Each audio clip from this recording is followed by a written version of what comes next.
I'm so sorry. My phone died. My phone died. What the fuck is going on here? But I didn't realize that my phone was on 0%. Literally just completely sucked the life out of my phone. So I had to go and get my phone charged. What the hell is that doing there? Let me get rid of it. I hope this is a SuperFan live.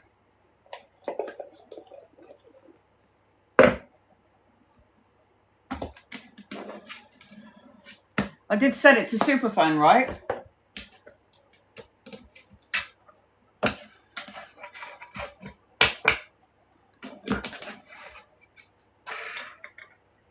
I'll check, be right back. Thanks, honey.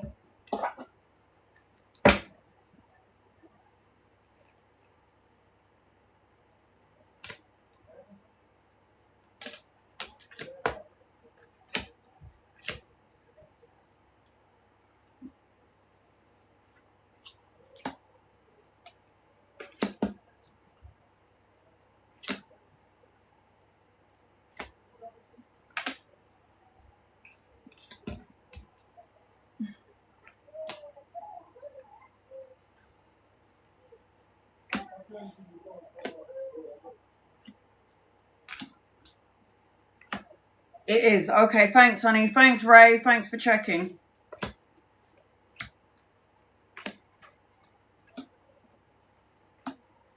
So I'm going to make it so easy today. Hi, Christina. I'm going to make it so easy today. I was going to write down a few notes because I'm teaching you about the minor arcana cards today. Because last week I taught you about court cards, the major arcana cards, the planetary alignments that sync in with the major arcana cards, and the star signs. And I also briefly went over some of the meanings of the court cards. So I hope that you guys remember what the court cards meant, because I'm going to see if you revised. I have to test you guys. How else are you going to learn? When you are learning something, the teacher has to test you, right? Have you lot been revising? Hey, Scarlett. Have you lot been revising your tarot cards so you can start reading for people and making a little bit cash for yourself and helping people along their way in their lives when they can't see clearly what's going on? They come and look for you as a source of comfort to give them guidance. So, love a test. Yeah. And then she puts a nerdy face, Ray. I will be testing you guys. So I said to you when I was doing Teach Tarot last week, I did say, learn the meanings. Today we're going to go, I don't expect you to know everything yet, because I did tell you that today I'm going to go through the minor arcana cards. I'm going to give you like a brief description, and I'm going to use the best cards ever. What I was going to do is just write down a few words that I use every time you'll hear me repeat some words every time I read tarot for you guys. But I'm going to, I've put the words that I've used, but I've also written down like all of the notes that I've taken over the years in order for me to learn tarot for myself. I've taken words from my notes and I'm going to add them in. But on top of that, I'm basically just going to use cards. So those are the original deck, but I'm also going to use, look at those meanings. This is why I said to you, when you're learning tarot, get the tarot deck where it's learning tarot cards, because it gets you right to the basics. And then once you've learnt, hey Kim, once you've learned, so for example, when you are a learner of tarot, you start off with this. I taught you the major arcana cards last week. And when you've learned and memorized at least 3 or 4 words, upright and reverse, then you could go on to the bad boys, the ones with no meanings. So learn with the ones with meanings and then learn with the ones without. That's testing your memory. So I hope that you have learned last week what I taught you, or memorized what I taught you last week. I'm just going to wait for a few more people to come into the room before I begin, which is fine because I'm starting out my reading. I'm just starting out anyway, and I'm sorting out the deck at the minute. So just get your pen and paper or record it if you're able. Just making sure I've got everything in order. 1, 2, 3, 4, 5, 6, 8, 9, 10, 11, 12, 13, 14, 15, 16, 17, 19, 20, 21, what? 22. Okay. And then let's do this. Ace.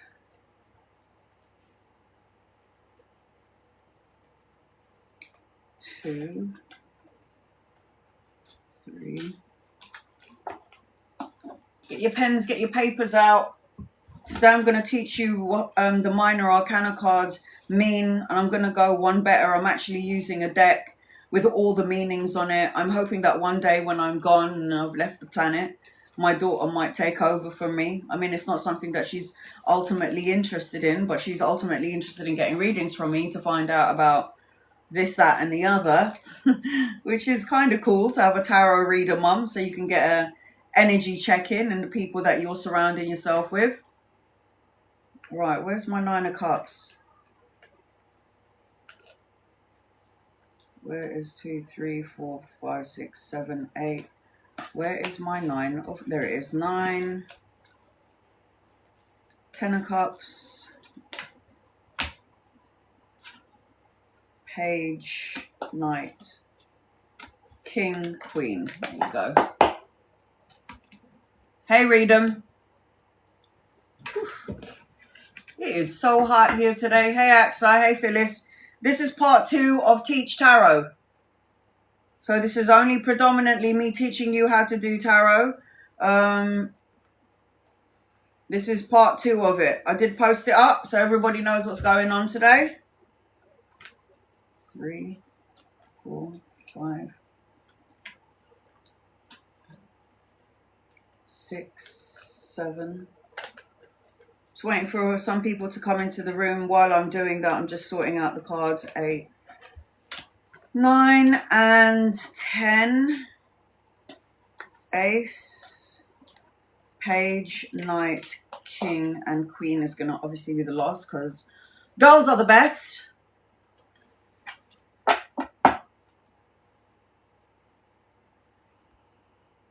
Hey, Chris. Hey, Jess. Just waiting for more people to come into the room. I think the last time there was like 20 people in here. I am going to post this up on my YouTube channel like I did with my first Teach Tarot. So get your pen, get your papers. If you can record it, then do that. That would be great. I did tell you guys to study if you were here last week. I do teach tarot and I have done so in the past.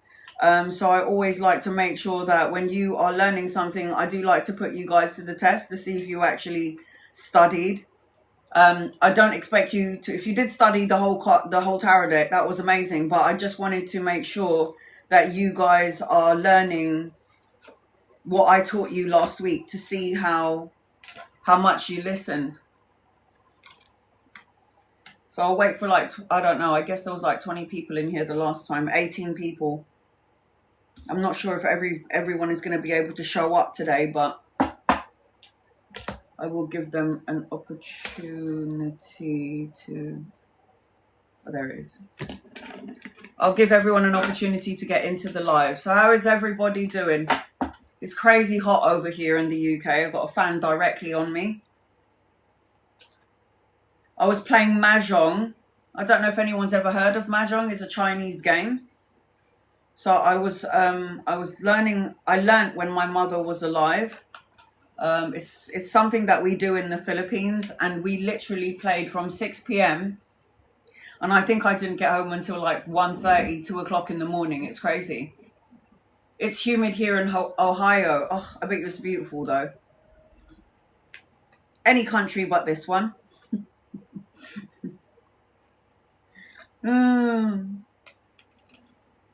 I wish I could just like get out of my house. And I was watching like all of this spiritual stuff yesterday when I do like when I learn about, I love to read autobiographies, and I love to watch TV, and I love to watch like people's life stories and the things that they've been through in their life. And I was looking at this guy who does quantum healing hypnosis therapy, and I was watching, because I'm looking to do hypnosis therapy as well. And what happened is lots of nature and water. I would love to live in a place where I can walk out of my front door and it's like 5 minutes to the beach. I don't have that luxury, because where I live, hi Yvette, where I live, the closest beach to me is probably about an hour and a half away.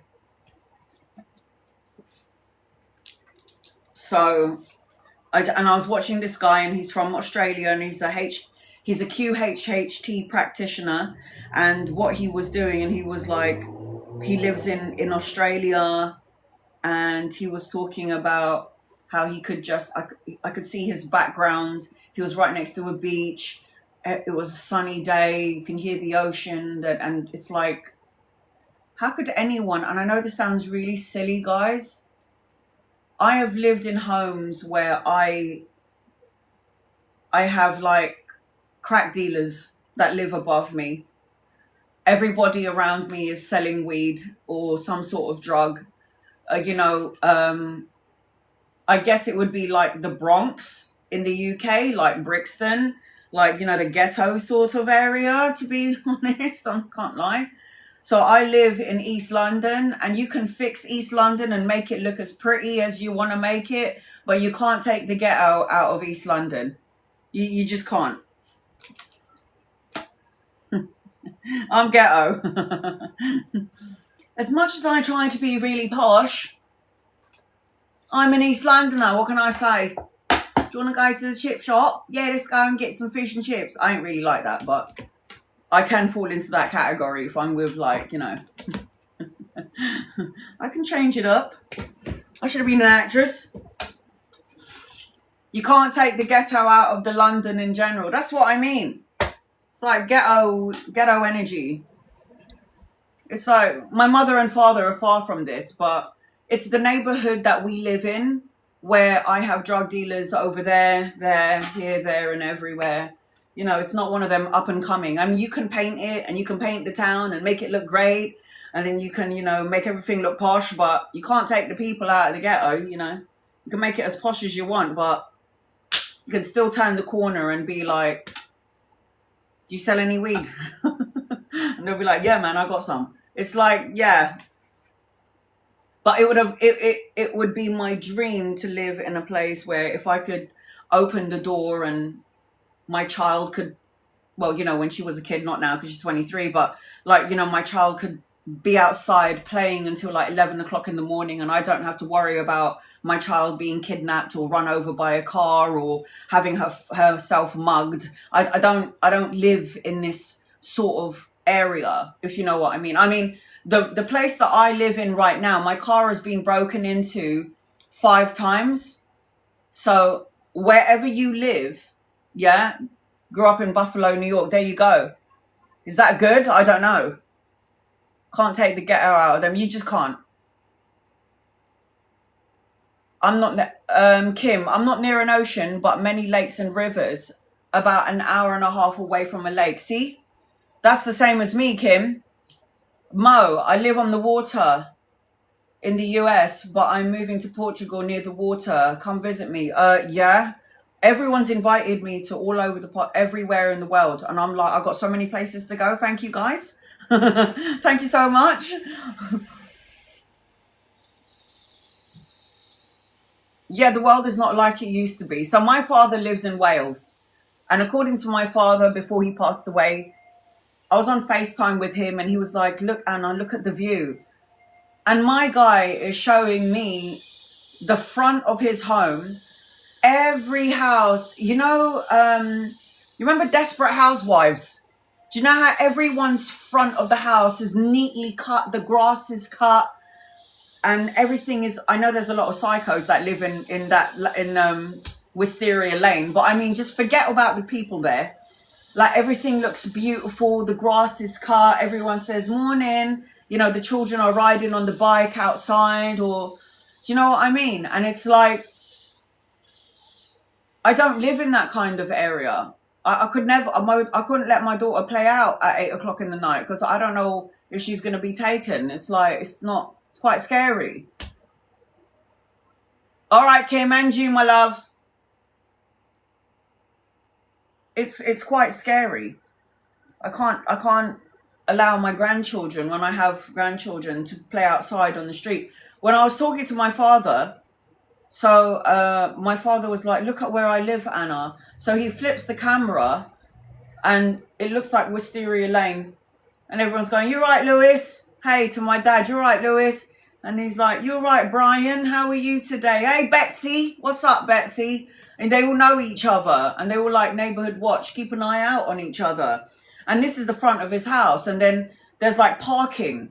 Now, I don't know about you guys, but here in the UK, parking is really shit. And if you park in the wrong place, you're going to get your car towed and you're going to have to pay like 250 quid to get it out of the pound. So, and it's first come, first serve here. If you do not come here, I never leave my house. And if I do leave my house, I have to make sure that I'm home by like 5 o'clock. Because after 6:30, anyone can park here. Could you imagine? And I don't have like parking, like my own parking spot where I can park in front of my house, my own driveway. I don't have that. It's street parking. So it's first come, first serve. So for me, if I go out, my siblings are really annoyed. They're like, I was like, I have to leave now. And they're like, why? Because I'm driving and there's no parking. If I don't get home by 5:30 every day, if I'm lucky, I might get a spot, thanks to my angels. But because I live on such a long stretch of road and I'm smack dab in the middle, if I don't get my parking, I've got to park on the other side of the road. It's absolutely bullshit. So if I'm coming home at 10 o'clock at night and I've parked on the other side of the road, I've now got to do this long walk and come all the way back to my house. So I don't ever go out, and I haven't ever gone out past 6:30 living in this house. And it sucks. So you guys, count your lucky stars if you got your own driveway, if you are close to the beach or a beautiful lake, river, or a park. Count your lucky stars that when you walk out of the door, you ain't looking at some crack dealer or some heroin dealer or whatever, drug dealer. You know, that's where I'm at.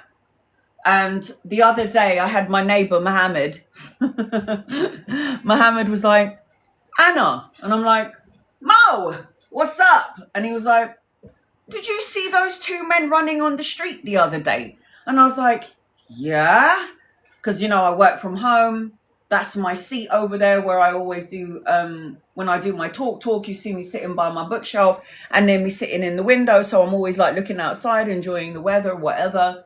A couple of days ago, and remember, it's piping hot over here in the UK, guys. So a couple of days ago, so Mohammed goes, did you see the policemen running? I have to say, I am feeling this white streak. This little white streak here and this white streak here. I feel like I could be an X-Men. Anyway, so he goes to me, did you see those policemen chasing those two guys up the road? And I go, yeah, I could hear them screaming. And I could see the policemen running up and down the street. And then he goes, do you know what happened? And I was like, no. And Mo is, when I moved in here 8 years ago, because my mum fell, so we lived in a maisonette. Me and my mum and my daughter, we lived in a maisonette. And on this maisonette, there's like a security door. And then you have to go up 32 flights of stairs before you get to your house. And when you get upstairs, there's 4 doors. So I was like the 3rd door to the end. So think about it.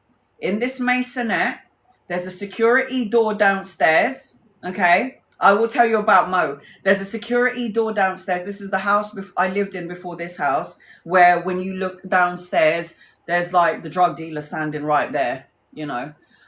So anyway, the last house was security door, 32 flights of stairs. And what used to piss me off was that every time we went shopping for food, my mum would be like, 1, 2, 3. And she would count 32 steps every time we go out, and we climb them bloody steps. And bearing in my mum's an old woman.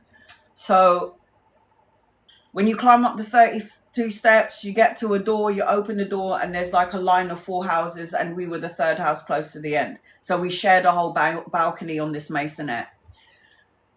One day, as my mum is aging now, these 32 flights of stairs, my mum falls and she cracks her eye open.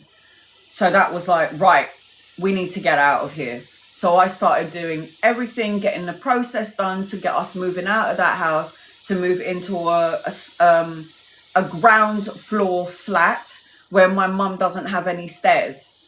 Hey, Luna Bella. So what happened is, we move into this place. I see the street. It looks beautiful. And I'm like, look at the trees, look at the road. I didn't stop to think about parking. I didn't stop to think about the time cap on free parking. And it didn't enter my mind about like the danger of this place. Because I would have to say that the majority of, I live in a place where I've got like a mosque at the end of my road, predominantly Asian. I am Asian, Filipino, but there's mainly like it's the Muslim religion that lives on this street. Most of my clients are actually, and my brother is a converted Muslim as well. So it's predominantly Asian living on this road. So I felt like quite at home. So the first year of moving out of that house after my mum cracked her eye open, I was like, okay, this is great. This is easy to maintain. We've got a nice massive garden, got a cemetery behind in the back, which was, a bit spooky in the beginning, but after living here for 8 years, it's really peaceful actually. The dead don't bother you, just let you know that now, unless you're disrupting them in some way. So I find it a very peaceful home. It's much better than the other one, but it's not like I can leave this house and I can see a beach or a beautiful garden. It's far away. I have to go and drive anyway, that drive there. So Mo goes to me, did you see the policemen chasing those 2 guys? And I'm like, are you freaking joking me? And he goes, yeah. And I was like, he goes, you won't believe what happened. And I said, what happened, Mo? And he goes, the men that were being chased by the police officer, they had nowhere to go. So as they're running on the street, there was a house where they had their windows open. Because you remember, it's like 31 degrees out here in London. It's 35 degrees. We're in a dome. So of course we're going to open up our windows. Do you think my windows are opened up? Hell to the motherfucking no. So this is what Mo said to me. Do you know, just down the road, because Mo is neighborhood watch for this area. He thinks he owns the street. There's always one neighbor that's like spying on everyone. I'm bad, but he's worse. The men that were running away, one of them climbed up into my neighbor's window while they were sitting in the living room. I was like, are you fucking joking? We all have a neighbor like Mo, yeah. Because Mo is like going up and down the street, going, I'm from the council. If you don't pick up your rubbish, you're going to get fined. And he's not like a part of the council. He's just kind of like neighborhood watch because he wants to be. So he'll go and knock it up and down the road going, can you sign the petition because we don't like this, that and the other. And I'm like, oh God, what do you want today, Mo? It's like, there's always something. Oh, I don't like the parking. Let's sort it out. We've got to change the time restrictions on the parking, which I'm all for.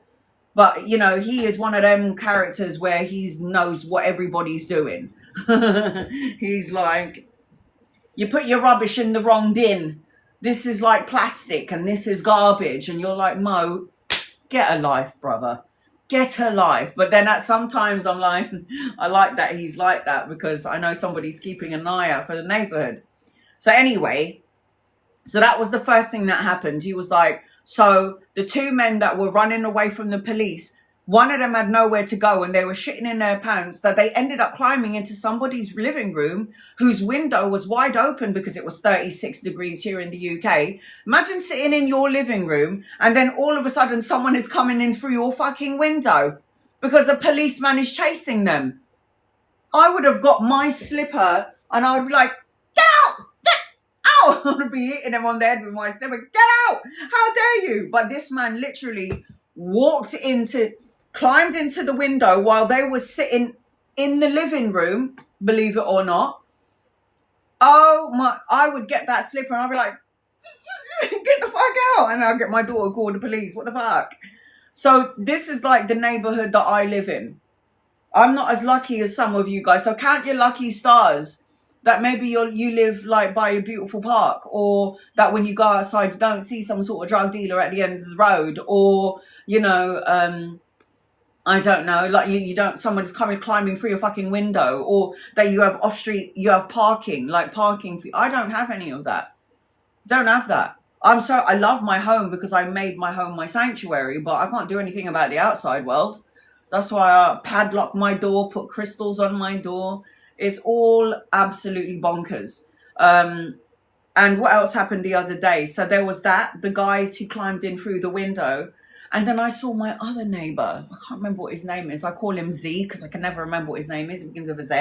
And he went, Anna, I was taking out my bin at like 8 o'clock at night. And he went, Anna. I'm like, why does everyone talk to me? Why does everyone like confess to me or tell me what the problems is to me? And he was like, you won't happen the other day. And I was like, what happened now? I was like, what happened now? And he was like, come look at my car. And I was like, oh God. I was like, what's up? I was like, what's up, Z? What happened now? And he was like, look at my car. And I was like, oh God. I was like, what? You know the symbol of your car. So like Mercedes, Nissan, you know, imagine that.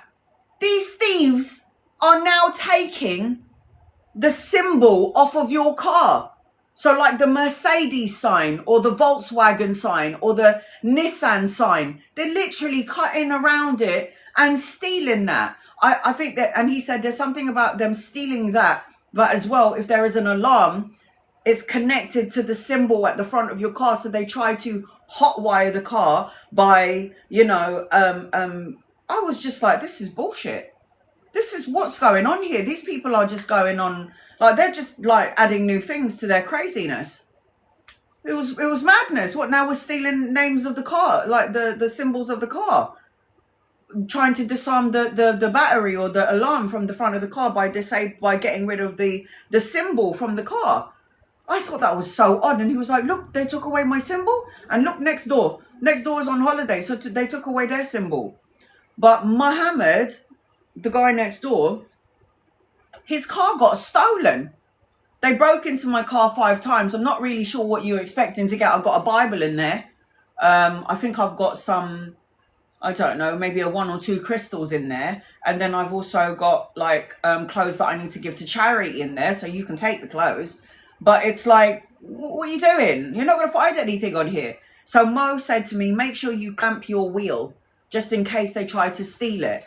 Because apparently there's a device now that they can steal cars where if you lock your car with your key, they have this device which could disarm the lock, and that's why they could get into it. So I don't know what they can steal from my car apart from my Bible. Maybe some tampons that I put in there. Because I've clamped my car. No, they didn't even steal my crystals. I don't have money in there. Never put money in there because that draws in attention. But I mean, this is crazy. Like the shit that they're doing now. I wanted to get a new car, but I was thinking, I don't think I'm going to get a new car now because this road is like really bad. It's like this street is not that great. So as much as I love this space, I wish I had a better like environment. I really do. So you think about that. Hey, Edna. So you might be in an area where your children could run outside for hours and not have to worry about them. I don't have that luxury. Not that my daughter is 23 and want to run around like a 12-year-old, you know, child, but I couldn't do that with my kid. It's just really, it's like the world's getting worse, to be honest. And then when my father was showing me in Wales the street, and he was like, look, it looks like Wisteria Lane, it's beautiful, and you know, I know Patsy over there, and I know Brian over there, I know Betsy over there, and we all know each other, and we all like neighborhood watch, and we take care of each other. Aside from that, hey Serenity Rose, aside from that, the whole area was green. It was beautiful.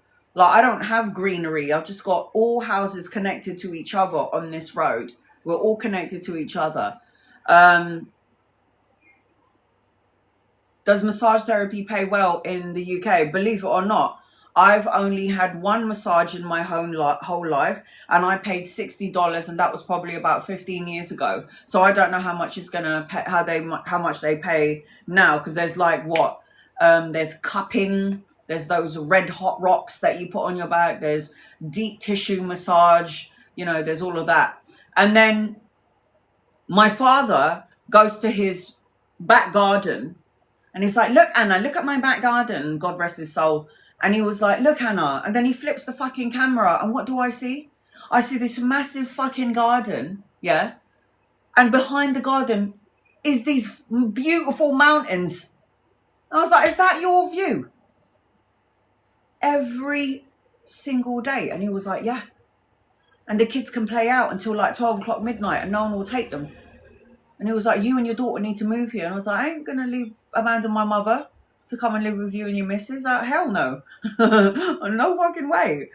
But it was beautiful, and I would have loved to live. And there's a place called Y Valleys with healing energy and healing water. And there's like a vortex in the Y Valleys where I'm supposed to go and visit it because it will heal my energy after everyone's death, is what my tarot reader was telling me about. It was just... I haven't had the time to go to the Y Valleys yet, but apparently there's like an energetic frequency in which it could heal your energy field. And I'm like all about healing. I'm all about the healing, man. So yeah, it was just, I am doing Teach Tarot. I'm just waiting for a few more people to come into the room because I think there was like 18 people the last time. This is part 2 of Teach Tarot. I did take some notes, but I was like, you know what? I'm not going to use notes. I'm going to use the actual cards and give you meanings. This is why I said when you're learning tarot, always make sure that you get the one in the tarot deck with the meanings, upright, reversed. And then when you've learnt these ones, then you can go to these bad boys where there's nothing written because you've memorized it.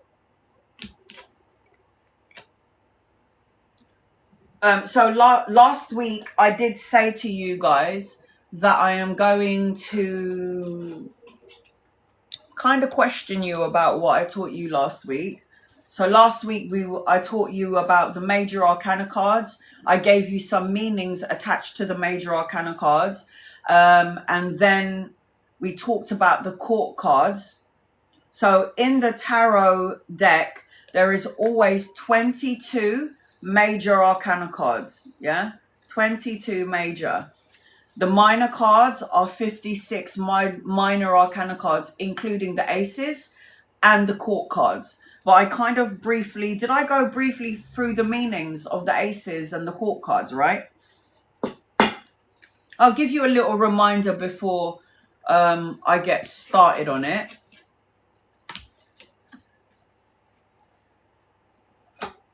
I'll give you a reminder.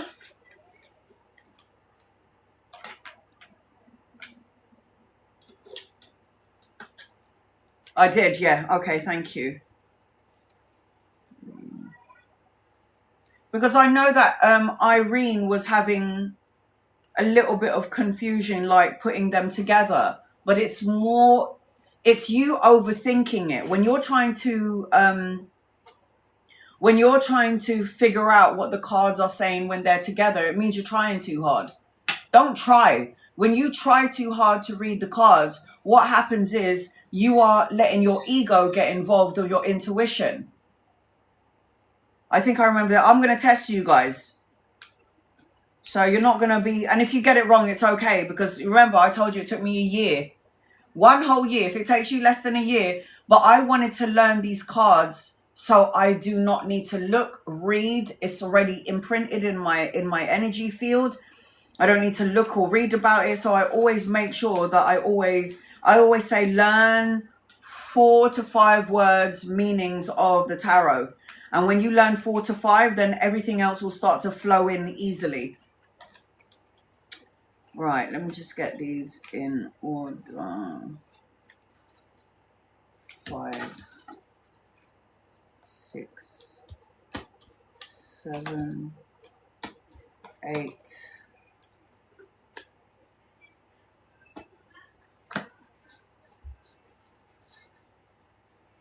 The more you learn the tarot every day and you test yourself before you go to bed, and the best time to learn is before you go to bed, because everything is absorbed. When you're sleeping, everything is imprinted in the unconscious brain. So before, how I learned the tarot is every night for a year, I would remember the meanings of each deck before I go to sleep.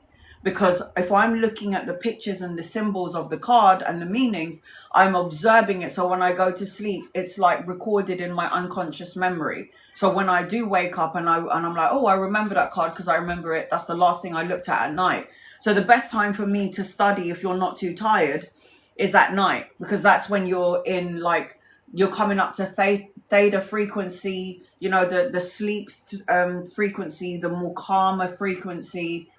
And you're able to absorb when you're more relaxed. Don't you agree? Or is that just me?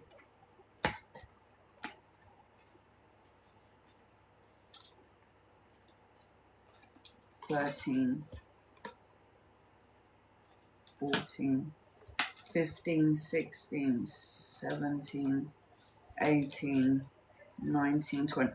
So who's got this deck? You agree? Who's got this deck? The one is Teach Tarot. So go on Amazon. Go on Amazon.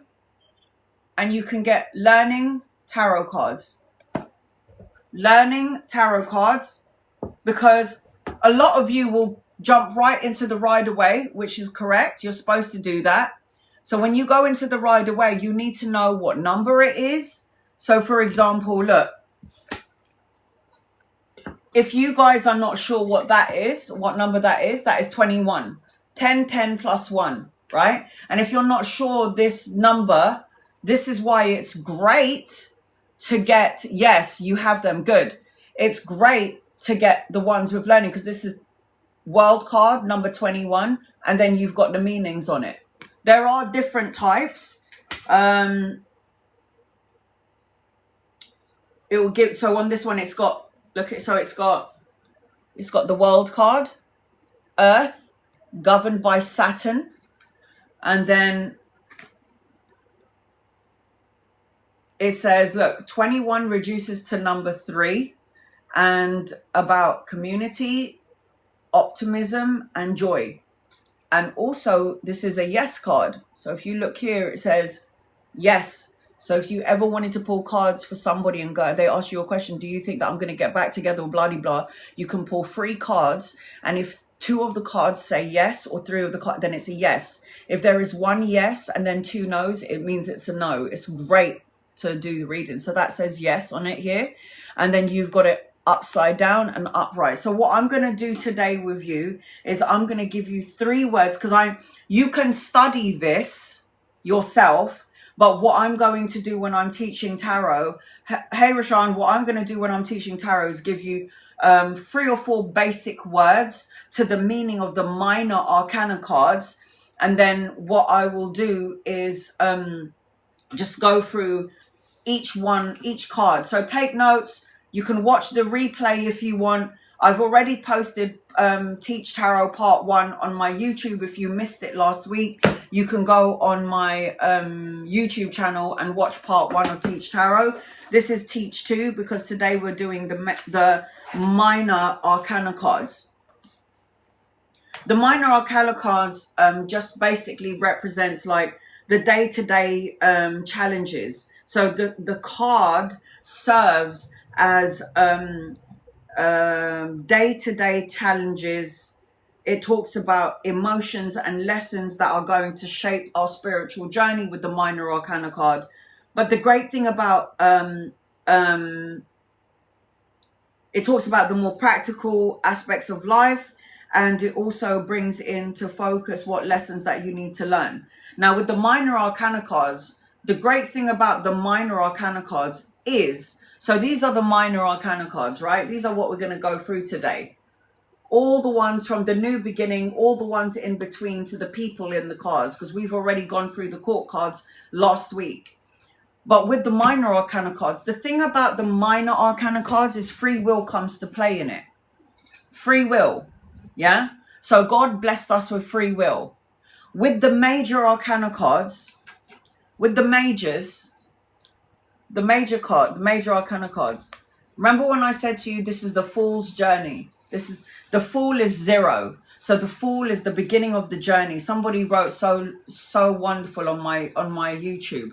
I love the way that you described the tarot cards, how you went into details of the tarot cards, and how you went in from the Fool's journey to the end of the world.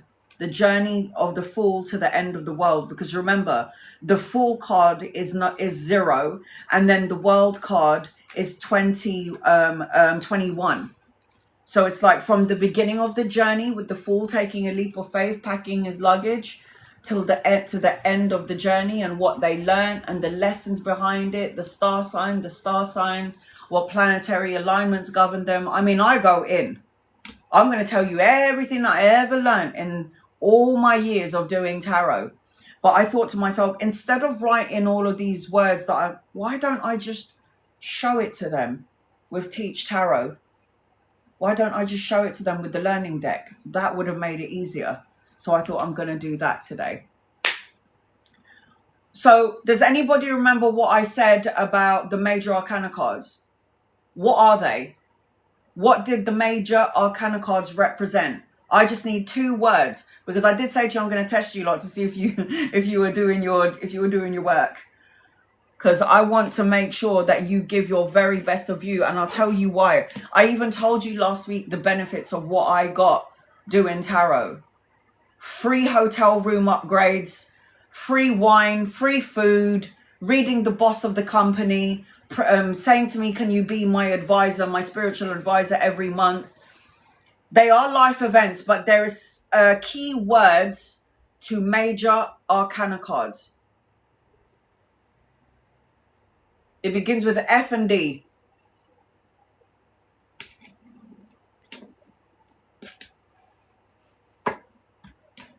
That's a dead giveaway. That's a dead giveaway.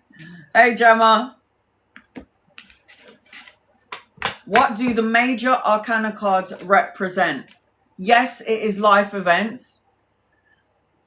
Not future, no. So remember, major arcana cards is something that you can't... Destiny. So destiny is D. What is F? It's not fixed. No. There's 2 words attached to the major arcana cards, and it begins with destiny and begins with an F.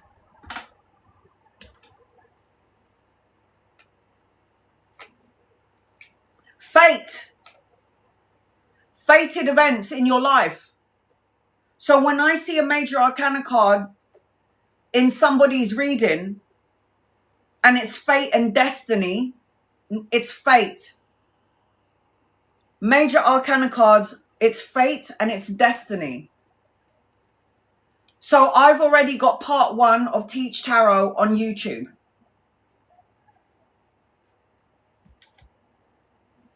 I've got it on YouTube. So when you go on my YouTube channel, you'll see Teach Tarot part 1. This was what I did last week.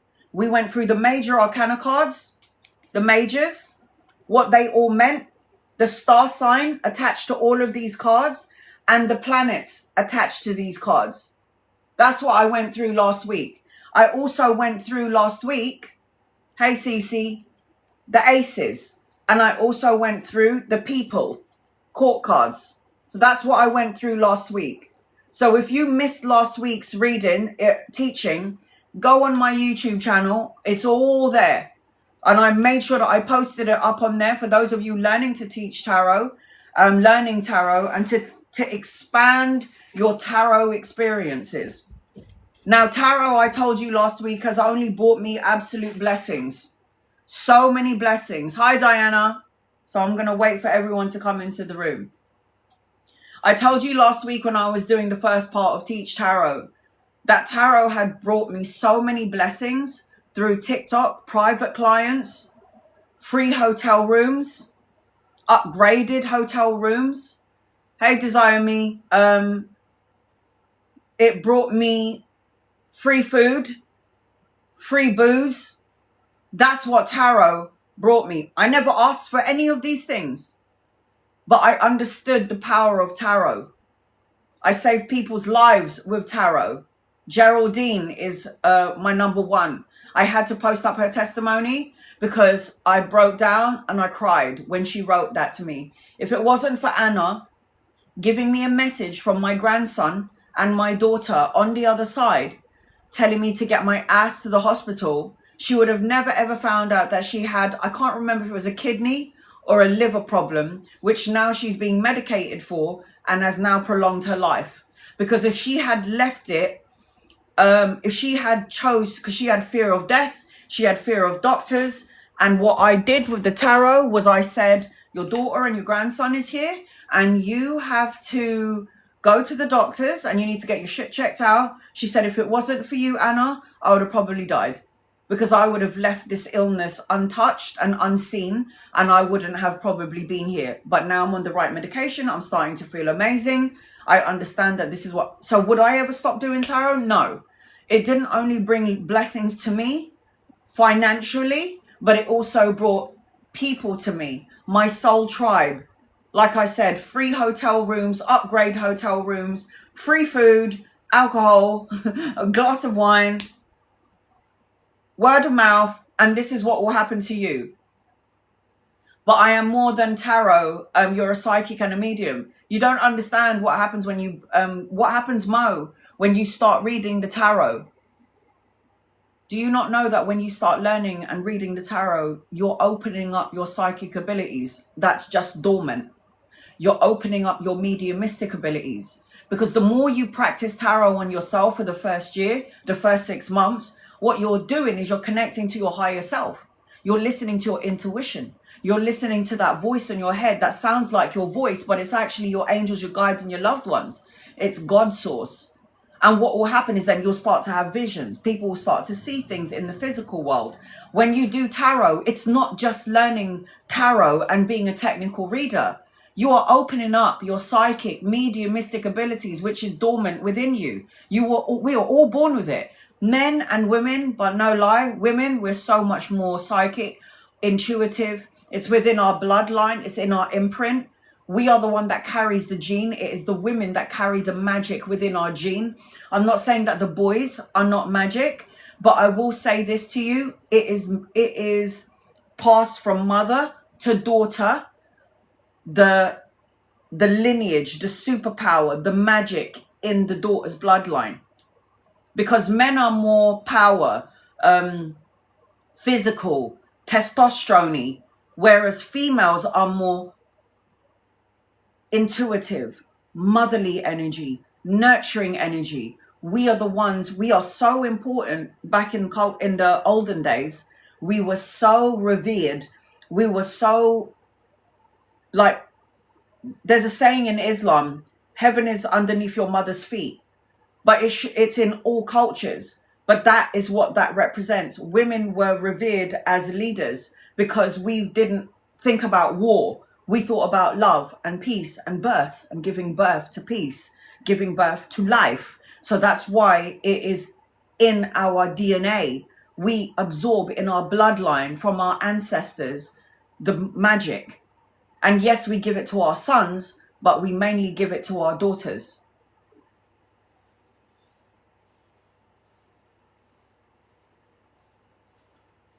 Because there are some mothers out there, like James Van Praagh. Does anyone know who James Van Praagh is? He's one of the first mediums, I would say, in and around maybe the 70s or the 80s that actually came out. It doesn't skip a generation. I promise you that your mum probably senses and sees things like James Van Praagh. He's a famous psychic medium who had his own TV show. You can Google him. He was even on Oprah. And his mother, in the beginning, was an alcoholic. She drank a lot of alcohol. Why? because she could see spirits. She was in denial. She thought she was schizophrenic. So when a mother is in denial of her superpowers because she also sees it, she doesn't want you to confirm what she was seeing was true because she's in denial. She's more based in the physical more than the spiritual, trying to numb it. Yeah.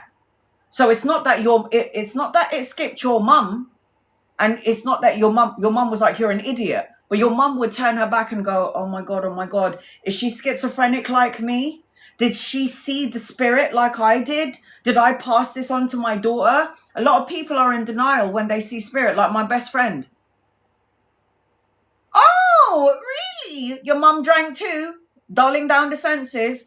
When you drink alcohol or you take drugs, you turn off your psychic abilities. You are so immersed in that spirit world and you don't like what you sense and see because you might see demons. You might see something negative because of your energy field, that people who are tuned into the spirit world takes drugs because they don't want to tune into that. They have to find a way to close that thing that they're seeing. So now it makes sense why your mother drank. It's not that it skipped her. It's that she was in denial of her abilities and people told her she was crazy. My mum was like, yep, you are that. Your grandmother was like that. So I had a great mum who, I'm not saying that your mum wasn't great, but I'm just saying that my mum was promoting like I do with my daughter. Mum, I think I just saw something. Yeah, you did. It was probably a spirit. And she's like, oh, okay. If my mum's cool with it, I'm cool with it. If my mum's not afraid of it, I'm not afraid of it. But when your mum called you an idiot, it's because you scared her because you are telling her that you're going through the same experiences, Mo, as what your mother went through, but you're not denying it. So what your mother did was denied the superpower, denied her intuitive abilities, that she dulled her senses by drinking or taking drugs.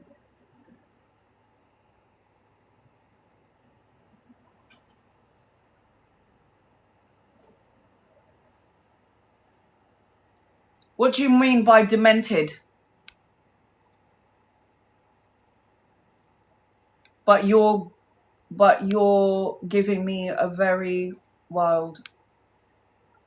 Did you ever think about it like that? Another perspective.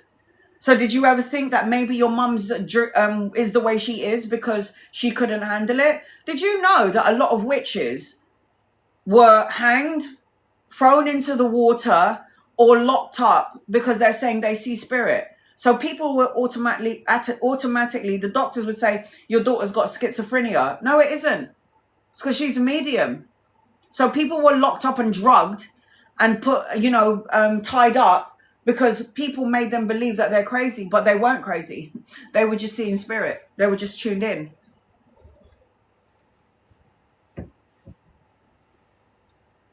It's not what you think it is, guys. Can't be too angry with your parents for being who they were. They had to be who they are, so you are who you are today. Nothing like them. So thanks, Mum. Thanks, Dad. Your parents who had to be the way that they were to make you the way that you are. So when you have children, you'll be nothing like them. There is a reason for everything. Even if it's so dark and even so bad, and I don't know why I went through this as a child. No. You had a soul agreement with your mother that she would be that way to awaken you in some way, shape, or form.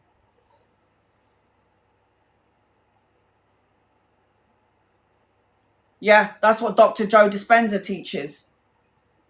Gemma, that's what Dr.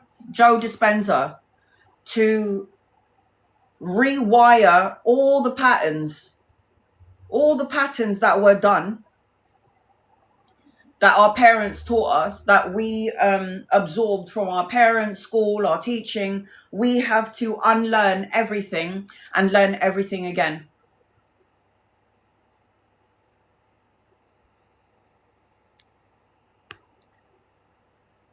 Do you remember when I told you about a woman called Betty Buddha? Does anyone remember Buddha Betty or Betty Buddha? I can't remember what her name is. Let me see if I can find her. I think it was Betty Buddha. Do you remember when I talked about her?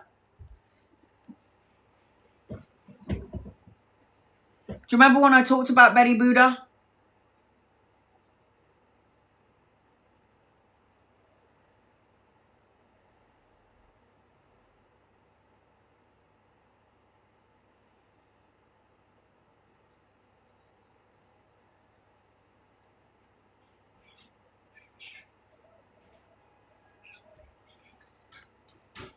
Remember her?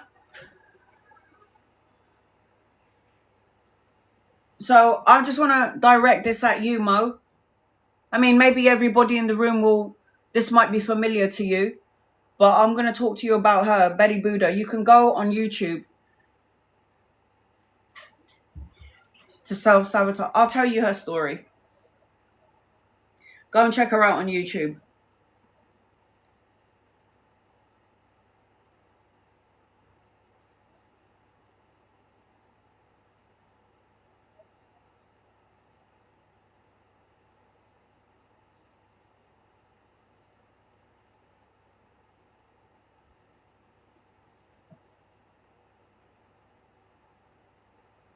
This was her. So that was her when she was a druggie and a prostitute. Yeah. So she was a druggie. She was a druggie and a prostitute. Yeah. So Betty Buddha, I will teach tarot, guys. I'm just waiting for everybody to come into the room. So Betty Buddha, this woman here, remember what I'm saying? She was I'm crying now. It's crazy. I've been in the path of forgiveness. I was supposed to be here today. Let it out, boo. Get it all out. Get it all out. This is a way of purging, Mo. So get rid of it. Cry, scream, be upset with you and whoever, and then go past it. Let it go. Forgive yourself, forgive the situation, forgive the person. Let go of it. Do not be so hard on yourself and don't carry this energy. Otherwise, you are not going to get to where you need to be when you need to be there, which is now. So you cry, get it out. So Betty Buddha, she was a crackhead, druggie, completely prostitution, slept on the street, admitted that she hurt people on purpose because her life was shit. How was her life shit? Her mum and her dad were alcoholics and drug takers back when she was a child. They never were able to pay rent on time. They were never able to pay electricity. Sometimes she said we would live in a dark house because they couldn't pay their electricity. Sometimes we'll have no food and water.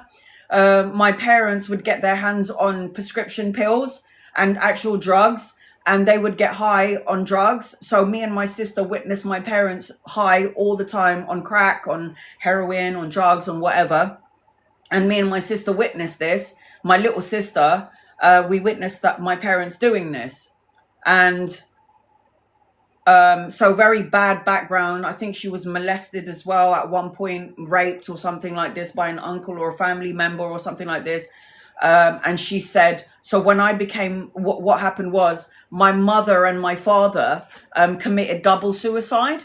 So they each took they both got their hand on 1,000 prescription pills. And she goes, I don't even know how they did that. And her parents committed suicide together. So they took 500 pills together. Mother took 500, father took 500 medication pills.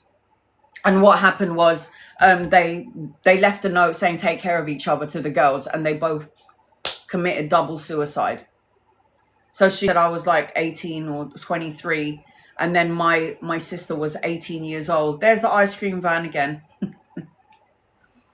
So she goes,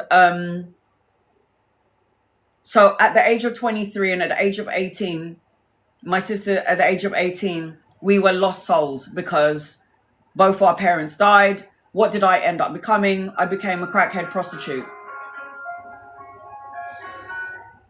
Like clockwork. I became a crackhead prostitute, she says. She goes, I undermined people. I lied. I cheated. I deceived people. I made sure I went out of my way to hurt people. I hated everyone. She said, I hated everyone.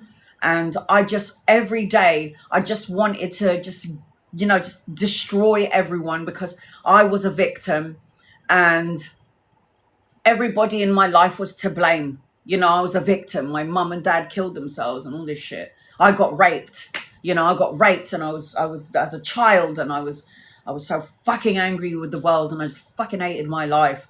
And then she said one day I took an overdose. I don't even know if she was trying to do it. She just took an overdose, and she basically died. She said as she died and she came out of her body, she said she went to heaven, and she was like, this is a really weird place, but it feels amazing over here. And then when she saw her council, which was her guides and her angels and her loved ones, they said to her, you need to go back. And she was like, I'm not going back. I belong here. And they were like, no, you haven't fulfilled your contract.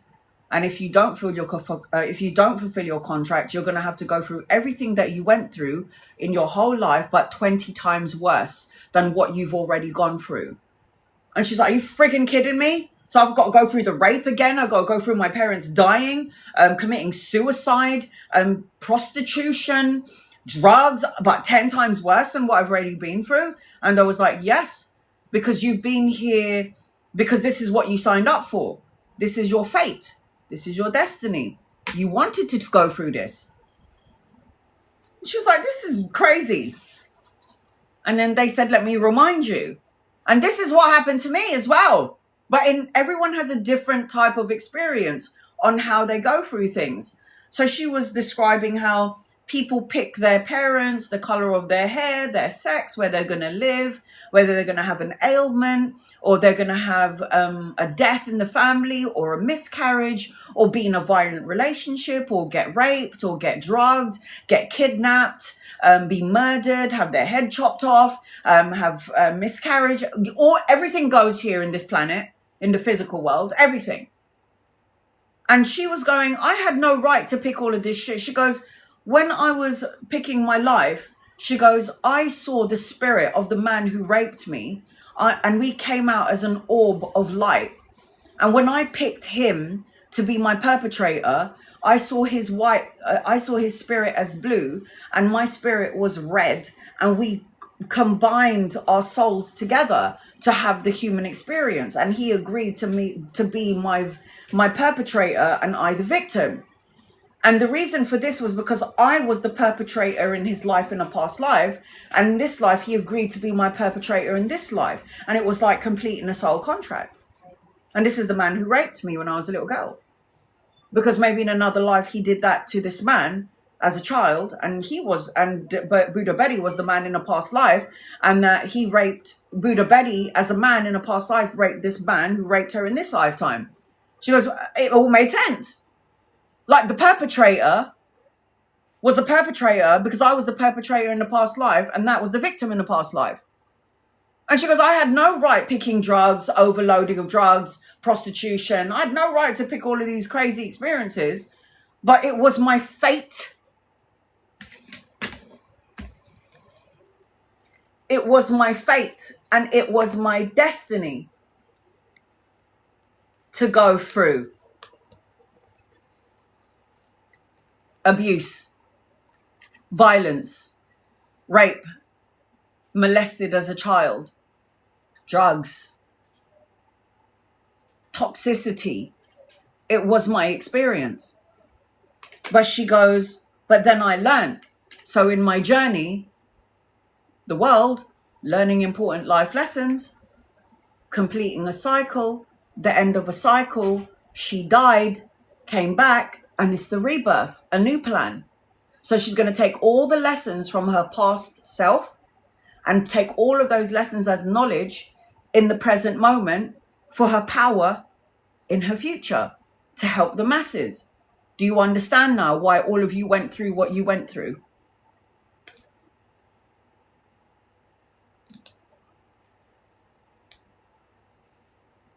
Do you understand, Mo, why your mother was the way she is? Maybe why your father was the way he is? Do you understand that they are our teachers? And our family are our best teachers, because you can't kill them and you can't get rid of them, but you kind of still need to be around them, even if it's at arm's length.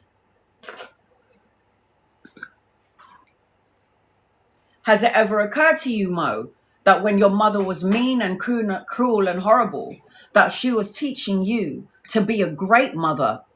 What did your mother teach you? I would never be like you if I had a child. I'm going to love that child so much.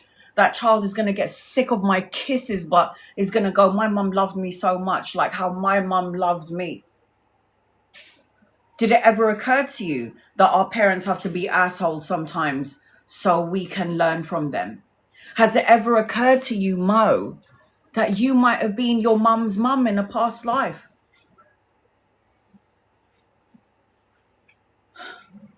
And in this life, you swapped roles. Now you're the daughter, but I bet you're the mum, Mo. And your mum was like the child, Mo. Yeah? Switch roles. That's why we come into this life, to learn the harshest of lessons. You think you went through what you went through for nothing, Mo? I don't think so. You have to forgive yourself and don't blame yourself. And you have to forgive your mum. If it was difficult to see for me, of course, because you're in it. When you're in it, you can only see the pain.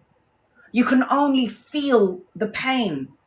And you're only thinking that you're never, ever going to get out of this scenario because you're the one that is going through it. No one is going through it. It's you. So, of course, you're going to feel that way. Hey, Beyond the Veil.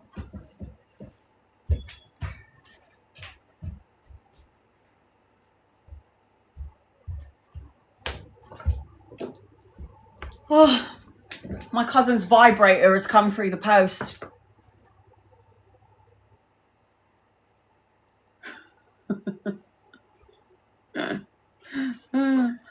Hi, Ellie. She's like, Anna, can you get me my vibrator? And I was like, can't you get one where you're from? She's like, no. I was all right. Do you not have an Ann Thomas over there? It's like, no. I was going to let everybody know why I'm on today. The reason why I'm on my live today is my mother's 9-month death anniversary. And you are literally on my mum's ashes. In dedication to my mum. You are, let me flip the camera. You are on my mum's ashes. Look at that. There you go. Thanks, Mum, for holding us up. It is my mother's 9 months anniversary today. So today she passed away. But today is also my sister and my sister-in-law's 34th year anniversary of marriage.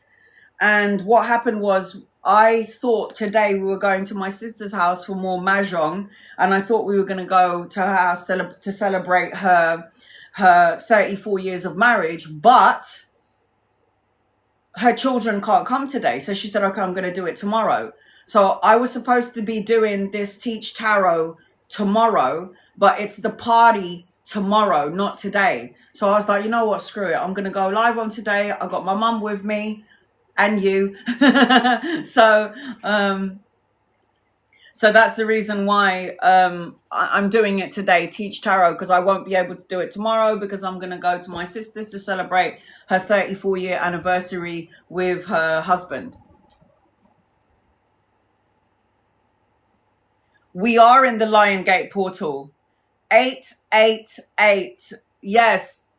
When you're in the Lion Gate portal is so powerful, and I did a video with it on my TikTok, and I did the Lion Gate portal on my YouTube as well. Manifest, people. 8 is infinite potential and infinite possibilities. Make sure that when you are doing your manifestations, you do it on this day and light a candle. It's so important that when you do, it's so important to do this because today's such a powerful day.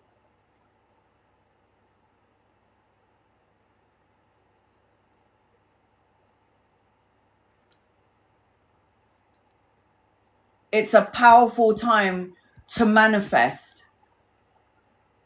The Lionsgate portal is like, it's like an annual spiritual event, and it marks an astrology alignment between Earth, the Sun, Leo, and the bright star Sirius. If I'm saying that right. I've been manifesting at 3 a.m. this morning. Oh my God, Diana, good. Manifest on 8 a.m., 8 p.m. tonight, because it's a very it's viewed as a high vibrational window for personal growth, consciousness, and it's a great time to manifest. Now, my mum, God rest her soul, so weird. My mum told my sister, get married on the 8th. And my sister was like, why? And she goes, because number 8 is a good number. It's infinity. It's a long... My sister and my brother-in-law have been married for 34 years. 34 years. And my mum said, and look, she just happened to die on the 8th. My mother died on the 8th of the 11th. If you add up 2025, what number do you get?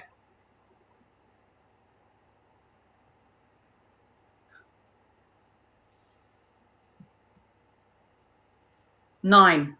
9 is completion. If you add up 2025, so 5 plus 2 is 9. It's completion. So my mother died on the infinite day, number 8. On the 11th, which is a master number, 2025, you add it up as the 9. 9 is completion. She was done. 8. Thank you for reminding us, honey. Thank you so much, Gemma. Write down your manifestations. If you want to manifest money, light up a green candle. White is all spectrums of the rainbow, so you can light a white candle. But if you're looking specifically for like money, then pink or green candles will be good. If you're like manifesting strength, protection, and power, then black candles will be good.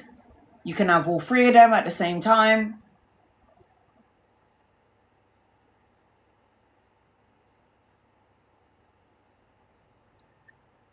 This is the time to manifest.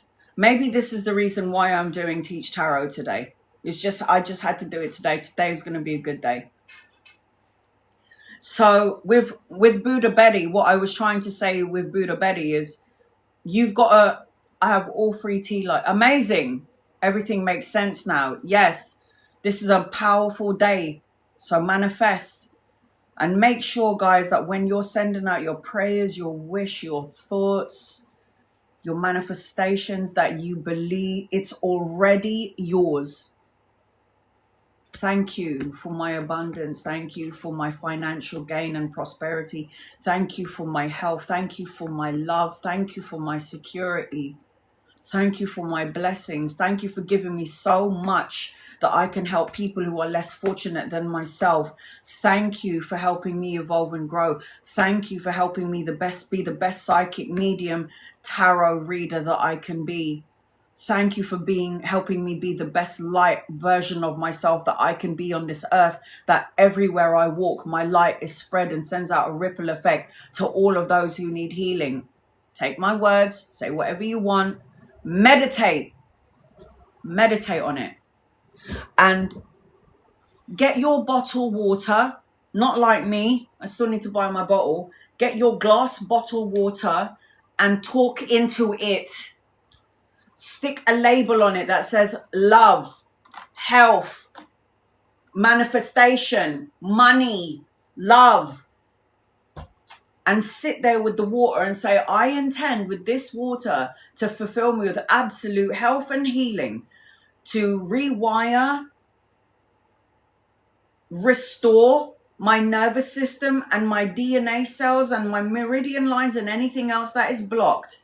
And then when you set that intention for a good 10 minutes, then you drink that water throughout the course of the day. If you've got a Flower of Life coaster, then put your water on the Flower of Life coaster, because that will also align the water for you. Even get crystals and put it around your water, even for the whole night in the portal. And what you do is you drink it tomorrow and drink it sip by sip. And every time you drink it, think about what you've manifested into that water. We are water. A big percentage of our physical body is made of water. So you have to make sure that you are talking to the cells in your body through the water. Bless your water when you bless your food. I always bless I say simple prayer. You know the simple prayer? Thank you, God, for the food that I'm about to receive. God bless the hands that made the food. Amen. So quick and easy. Thank every meal I have. Thank you, God, for the food that I'm about to receive. God bless the hands that made the food. Amen. Simple, quick prayers. So with Buddha Betty, she picked a life with so much trauma. Why? Because in heaven, we think we're a bunch of gangsters, which we are. And we're like, oh, I want to go through that and that and that and that and that and this and that and this. I want to go through this and this and this. And then your guides are going, you sure? Because that's fate and destiny. Once you sign that soul contract, you can't turn back. And if you sign out before your time, you're going to have to go through it again. So this is what Buddha Betty done. When she figured out, when her guides and when she went home to heaven and her guides and her loved ones and her angels and God told her, you need to go back. She was like, look at that body. How am I supposed to go into that body and do this? And they were like, we will restore you. All you have to do is call upon us and we'll get rid of your ailment. And so she was like, this is madness. And they said, this is what will happen, Buddha and Betty, if you don't get into that body that's laying on the ground because you've just taken too much heroin. So they walked her into a baby's body, a different parent, but the parent that gave birth to her, they're all connected. They're still a part of the soul tribe. So it'd be like her brother would become the mother, the father would become the auntie, the sister will become the dad. It was all switching roles. So she can see that she was in the same soul tribe as all of the same people that she's with now. It's just that they're playing a different character in this matrix. We're in an avatar. So if I'm Anna, maybe in another life, I might be my daughter and my daughter might be me. Like what happened with us all together. My daughter was my sister in a past life. My mother was my daughter in a past life. So that's what I learned when I did my past life regression. So when Buddha was picking all of these trials and tribulations, her guide said, look, if you don't go back into that body of Betty, this is what's going to happen. You're going to have to go through all of those experiences, the rape, the drugs, but it's going to be 10 times heavier, because the more you ignore the more you choose to sign out of your soul contract or commit or complete suicide, you are going to have to go through that experience again until you learn the lesson and complete and clear your karma. She was like, fuck. She's like, are you going to help me restore that body then? And they were like, just call upon us. So after learning all these lessons in heaven, she was slammed back into her body. And of course, when you're out of the body, you don't feel any pain. You feel like amazing. You can go to the moon and back. You can visualize a rainforest and you're in the rainforest. You can visualize a waterfall and you're in the waterfall. You can visualize going to Pluto and you're in Pluto when you're out of the body. You can be anywhere in the blink of an eye. And you don't feel any physical pain in spiritual form. So as soon as she slams back into the body, and I remember that feeling, and I was like, no! When I came back into my body and I woke up from my surgery, I was like, I remember I was lying in the hospital bed. This is me after my 9-hour open heart surgery. And I was thinking, no, I'm back. No, I was so angry. And then I got a reality check, because when I opened up my eyes and I realized I was in the fucking hospital bed, I saw my niece and my daughter walking in and they were crying because I opened up my eyes and I was like, oh yeah, I remember I was here because of you lot. I was like, fuck, I can't go, because it was like, it was predestined that in order for me to not feel like I don't want to be here in the physical world, the first people that they showed me when I woke up from my open heart surgery was my daughter and my niece. I was just like, fuck. They were both crying and they were like putting their head on my head and, oh my God, you're awake, thank God. And I was just like, oh fuck, fucking back, fuck off. But I knew why I came back. I get it. And she was going, when I slammed back into that drugged filled body, this is what Betty was saying, I slammed back into my body, and the ick of the heroin, it was so heavy, because she was like, how the fuck am I going to squeeze my soul, which is bigger than this whole place, into that tiny little meat sack of a body, which is completely high on heroin? Did anyone see Behind Her Eyes? It's on Netflix. I mentioned this about astral projection. Did anyone ever seen that series, Behind Her Eyes? There was a scene in it when the guy entered her body and she entered his body, but he had injected himself with heroin. She was like, I don't feel good. Can we swap? I don't like this. I don't like how I feel in your body, because he just took heroin. But his soul just transferred into her body, and his soul she transferred into his body. So they swapped bodies. And because he was on heroin, she was like, I don't like how I feel. Can I go back into my body? He was like, no. He was gay and I'm in love with your husband and I'm sorry. And then he threw her down a fucking well or some shit like that. Fucking killed her. Oh no, she got set on fire. My bad. Set the house on fire. It was such a good film. Somebody pin it up here. Behind Her Eyes, Netflix. Is it Behind Her Eyes?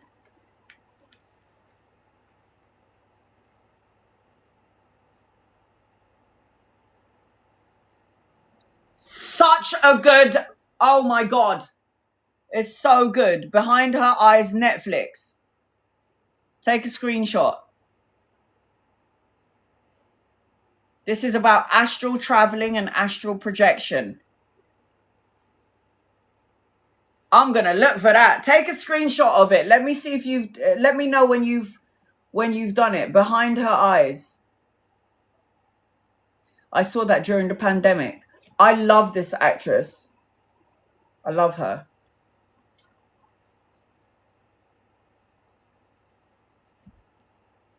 Let me know, guys. Behind Her Eyes. Go look for it. It's on Netflix. It's amazing. I think I watched it like 7 times, and it's a series.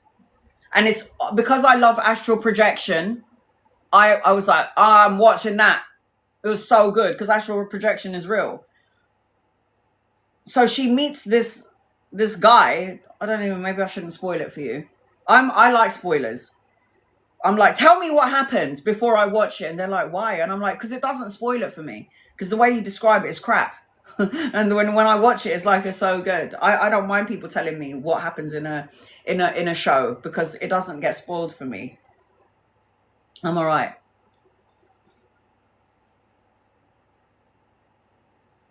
I hate spoilers. I won't say anything. Oh no, the other one said tell me. Yvette's like, tell me. Serenity Rose is like, don't say anything. It's so good. Watch it, guys. It's so fucking good. I might watch it today, actually. So Betty was like, when I got back into my body, I felt that the whole purpose of talking about Behind Her Eyes is because when she came back into her body, Betty, and her body was filled with heroin, she did not like the feeling. She said, I felt like shit. And then she thought she was having a hallucination when she went to heaven and she saw her guides and her angels. And they said, you know, that body's just an avatar and you have to have this experience. You have to come back. She thought it was drug induced, but it wasn't. She literally left her body and she went to heaven. So she was like, if this is real, when she slammed back into her body, Betty, and this is a true story about the woman that I showed you, It's better than you think it is. Yes, Luna, it was so good, isn't it? In the beginning, you're like, what's going on here? It's a bit slow. I like it, but what's going on? And then when you start looking at the camera from, when they start showing you a scene from another point of view, you're like, what the fuck's going on here? Why's the camera going there? And then you start to understand that you are her. You're like, oh, astral projection. So anyway, she was like, when she slammed back into her body, she felt the ick of the heroin energy. So she closes her eyes, Betty, and she goes, if that was real, I need you to get rid of these emotions. Get rid of this icky feeling from the heroin. All of a sudden, she said, I saw two spirits standing at the side of me, and they were wearing white coats. They were like these tiny little men that were showing themselves to me in my third eye. And they were wearing white doctor's coats. But she said the weirdest thing about these white men was that they had like a lawnmower. So these tiny little men started going up and down her body with the lawnmower. And what they were doing with the lawnmower was sucking out all the heroin from her body. And then she goes, after like a few minutes, I was completely normal. She's like, I was completely normal. I was like, oh my God, this must be real.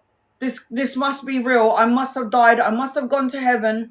I must have connected to my guides, because all of a sudden when I asked them, get rid of this feeling of heroin in my body, I saw these two men with the lawnmower, and they were going up and down my body, and they were basically with the lawnmowers getting rid of the heroin or the drug that was in my body. And out of nowhere, I started to feel like myself again. She goes, it was the weirdest thing, and it was physical in the real world.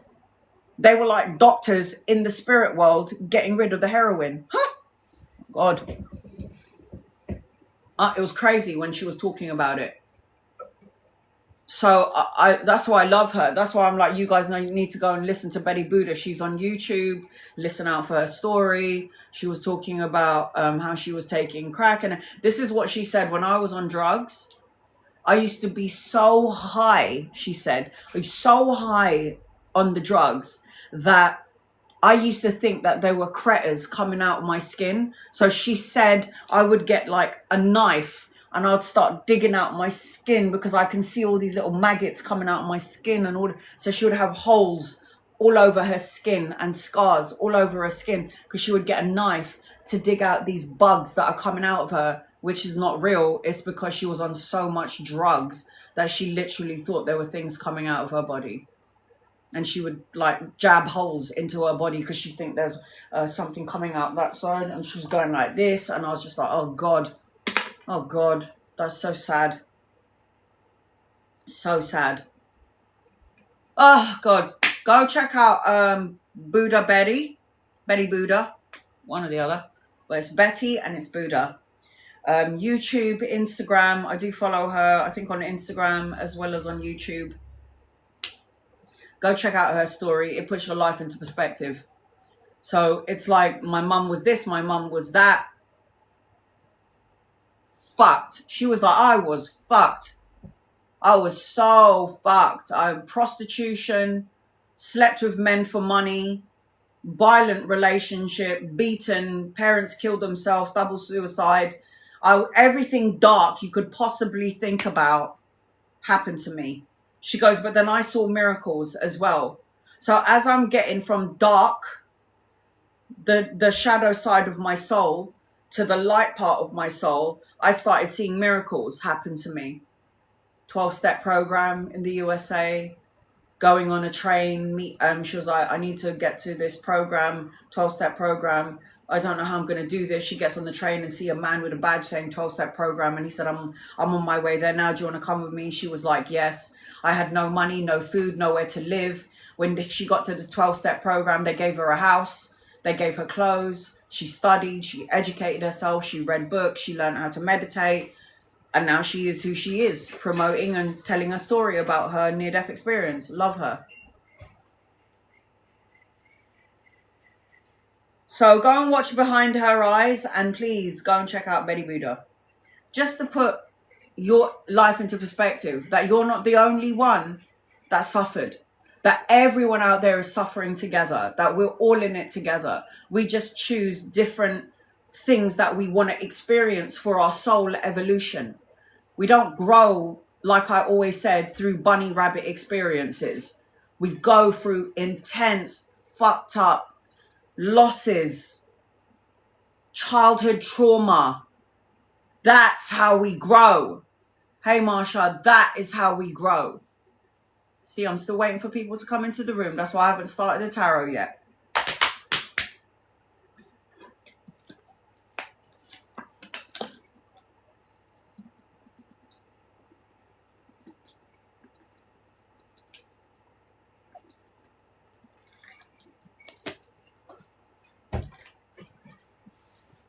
I'm going to do both this weekend. Good.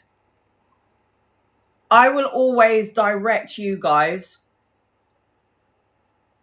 to somewhere where I think that could benefit your soul. I'm still digesting this. Digest it, man. Let it out. Let it out.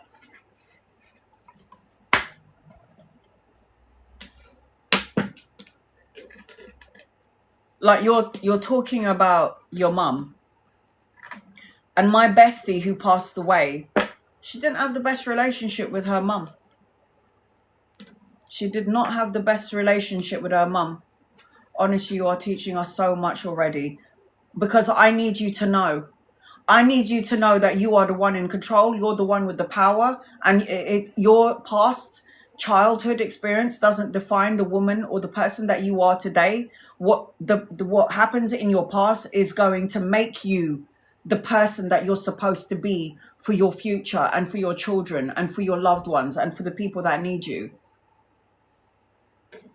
So I want you to know that you're not alone. You're not. You're not the only one who lost somebody that you loved so dearly. I'm with you. You're not the only one who has maybe had a bad parent. We're with you. Mo is with you. You're not somebody who's lost a twin sister. Yeah? Yvette is with you. You're not somebody who was ditched by who had a violent relationship. I'm with you. We are all in this together. You are not on your own. We're all together and we're not even separate from each other. Even if you're in the USA or somebody's in Jamaica or the other one's in Morocco, we are here together right now in this situation together. You are not on your own. This is a safe space. Say what you have to say. I could talk about the hemorrhoid in my asshole with you guys. That's how comfortable I am with you lot. I'll tell you when I'm on my period. That's how comfortable I am with you lot. I'll tell you guys I haven't waxed my ass for a whole year. There's fucking hairy back Mary back there. I'm so comfortable with you guys. I could talk about all things. And that's my tribe. Like people who look at me and go, oh girl, I'm the same as you, Anna. Like that to me is normal. Like I could not talk about this on a normal day if I was working at Citibank with my colleagues and sitting there with Doreen. Like, my fucking 57-year-old colleague who's like really posh. I can't be like, Doreen, guess what? I haven't waxed my bum for like 5 months. She's going to be like, oh, excuse me. I don't need to know that. I was, oh, sorry. You're the poshy. That's fine. Sorry, you're not my kind of people. I get it. I can't be sitting there talking to Beryl, about my butthole. Because she would be like, what the fuck? Yeah, I'm going to go and do my laundry now. Bye. So it's wonderful to find my soul tribe, my people. I could talk about this and you'd be like, oh no, Anna, what happened? Did you get it sorted out? Okay, that's good. This is how you lot make me feel. So it's like I could talk to you about everything. But when I was talking about my best friend earlier, Mo, my bestie did not have the best relationship with her mother. It was so bad that on my best friend died when she was 22 years old in 2022.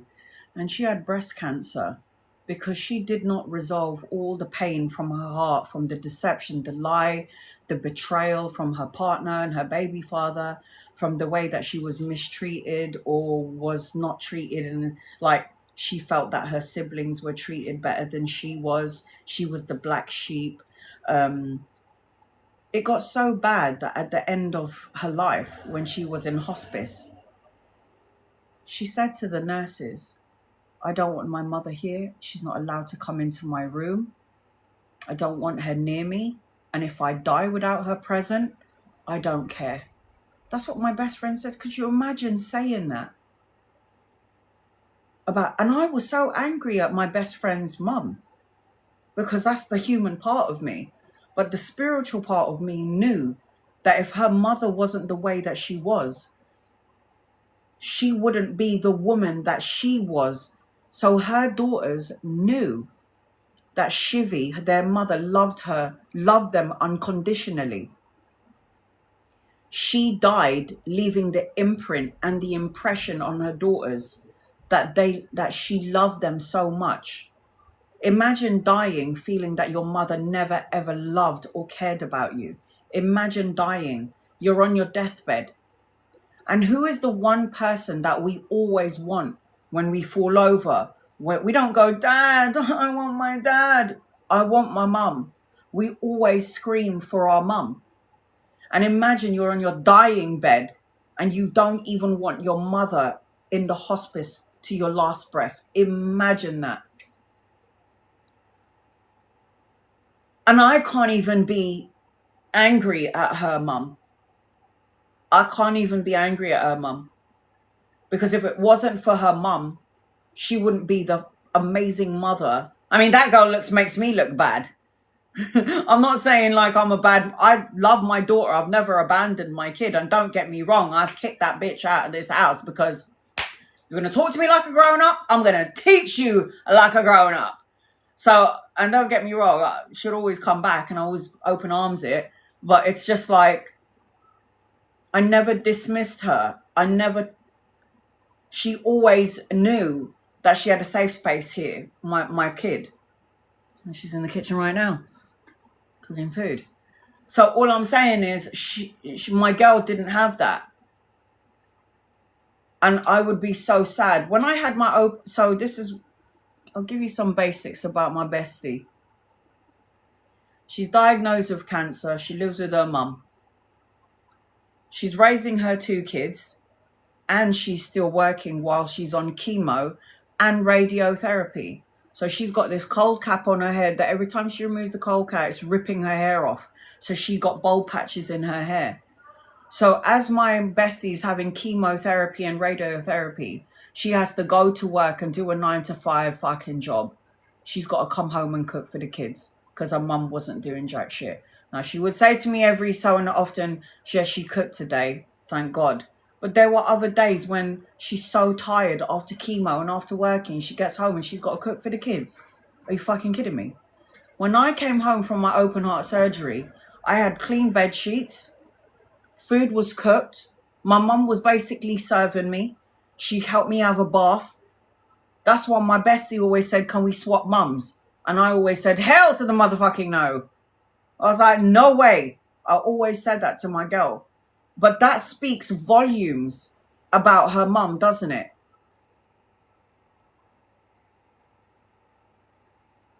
They are amazing. Her daughter, because my best friend was a medium. She's a Cancerian. She was an amazing artist. She drew a picture of me. I've posted it up. But she drew a picture of me. She was an artist. She was a great cook. But she was very emotional. Cancerians are very loving. They want a happy home. They're very sensitive. They hold grudges. I love my Cancerians because we get on. We're the opposite sides of the calendar.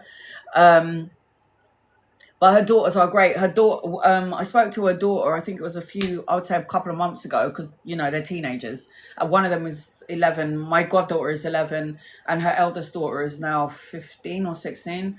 They ain't got no time for me. They ain't got time for godmothers. They got shit to do. I'll be like, hi, how are you? Oh, we're good, thanks. Hope you're okay. And it's like, oh, okay. You know what teenagers are like. I have autoimmune disease. I know it's from my internal trauma, and I've been trying to forgive her. Once you start forgiving and you get to the core of the issue, not tablets is not going to take care of it. What will happen is your illness will disappear really quickly. My sister didn't have to do anything. I took over everything for her. It's like the same with my mum. I'm the same.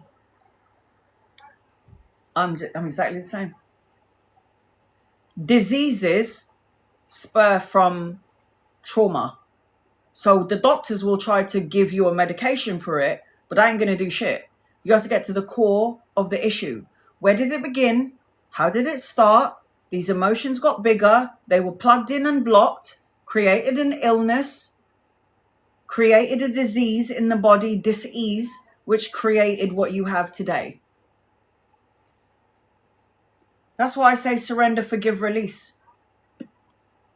And people go, yeah, but it's not easy. Okay. Then don't do it then. But then you'll make yourself sick. Don't do it.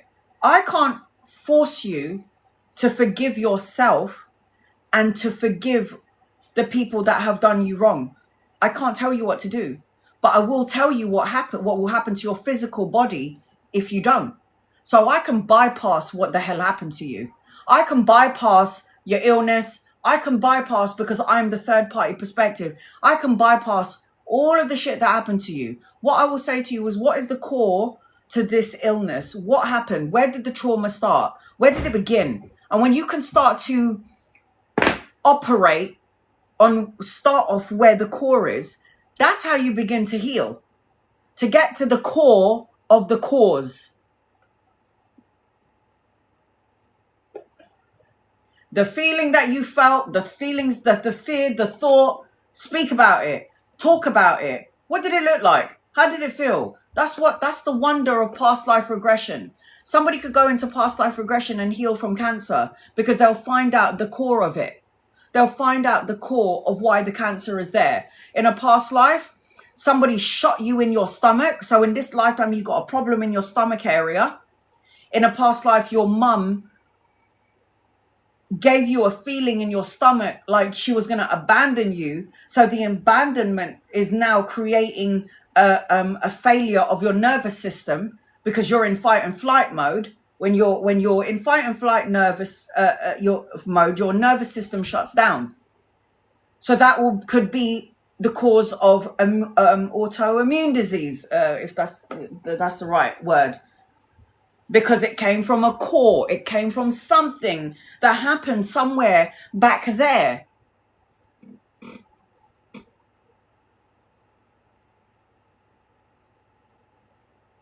I felt the same way as your bestie. I told my mum when she was lucid, I forgive you. Do you know, talk to her when she's not lucid. Hey, Lala, because when she's not lucid, she's out of the body. She'll still move and her consciousness will be in and out of the body. So when she's out of the body in spirit, half of her spirit is in the body and half of her spirit, if she's not lucid, is out of the body. So when you're talking to her, Mo, through your thoughts, and she's out of the body as well as in the body, have you noticed with some people who have dementia or Alzheimer's? They're there, they're functioning, but their spirit is out of their body. So they're on autopilot. So while they're eating, what will happen is their soul is out of the body because they're on autopilot. So they'll be eating, but their soul is outside. So they can hear your thoughts. They can hear your emotions. They can feel your feelings. So you can speak to your mum without words or with words. No, I'm not crying. The topic is Teach Tarot. This is part 2. I'm waiting for I said there was about 18 people, 20 people last week. That's why I'm waiting for everybody to come into the room before I start Teach Tarot.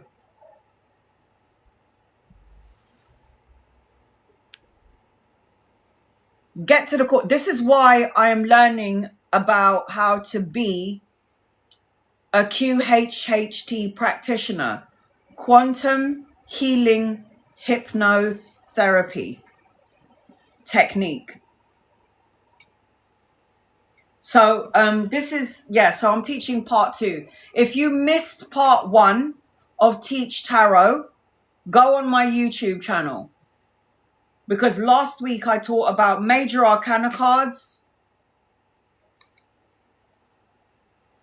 what they mean, meanings towards or for all of these cards. I gave you 3 meanings for them. Star signs associated to all of the cards. and planetary alignments associated to the cards. This week I'm teaching you minor. She accepts no responsibility. She isn't lucid anymore. She's becomes nice unless she needs a bath. Your mum, listen, lucid or not lucid, Mo, she's not all there. I think we can agree with what you're saying, that she fluctuates from being lucid and not lucid. We can agree whole that she's not there. She must have had some trauma that you don't know about. She must have gone through some sort of trauma in her childhood, in her teenage year, in her adult years, which she did not deal with. So it created her to drink, take drugs, maybe smoke, self-sabotage, sabotage her family, her children and her life that she chose to suppress. And it all came out at once, creating this instability, this unstable energy to be your mum. I think it's safe to say that your mum has been through some trauma that you may or may not know about. No one ever knows what you're going through, ever really. Only you know, and God knows, and your guides, and your angels.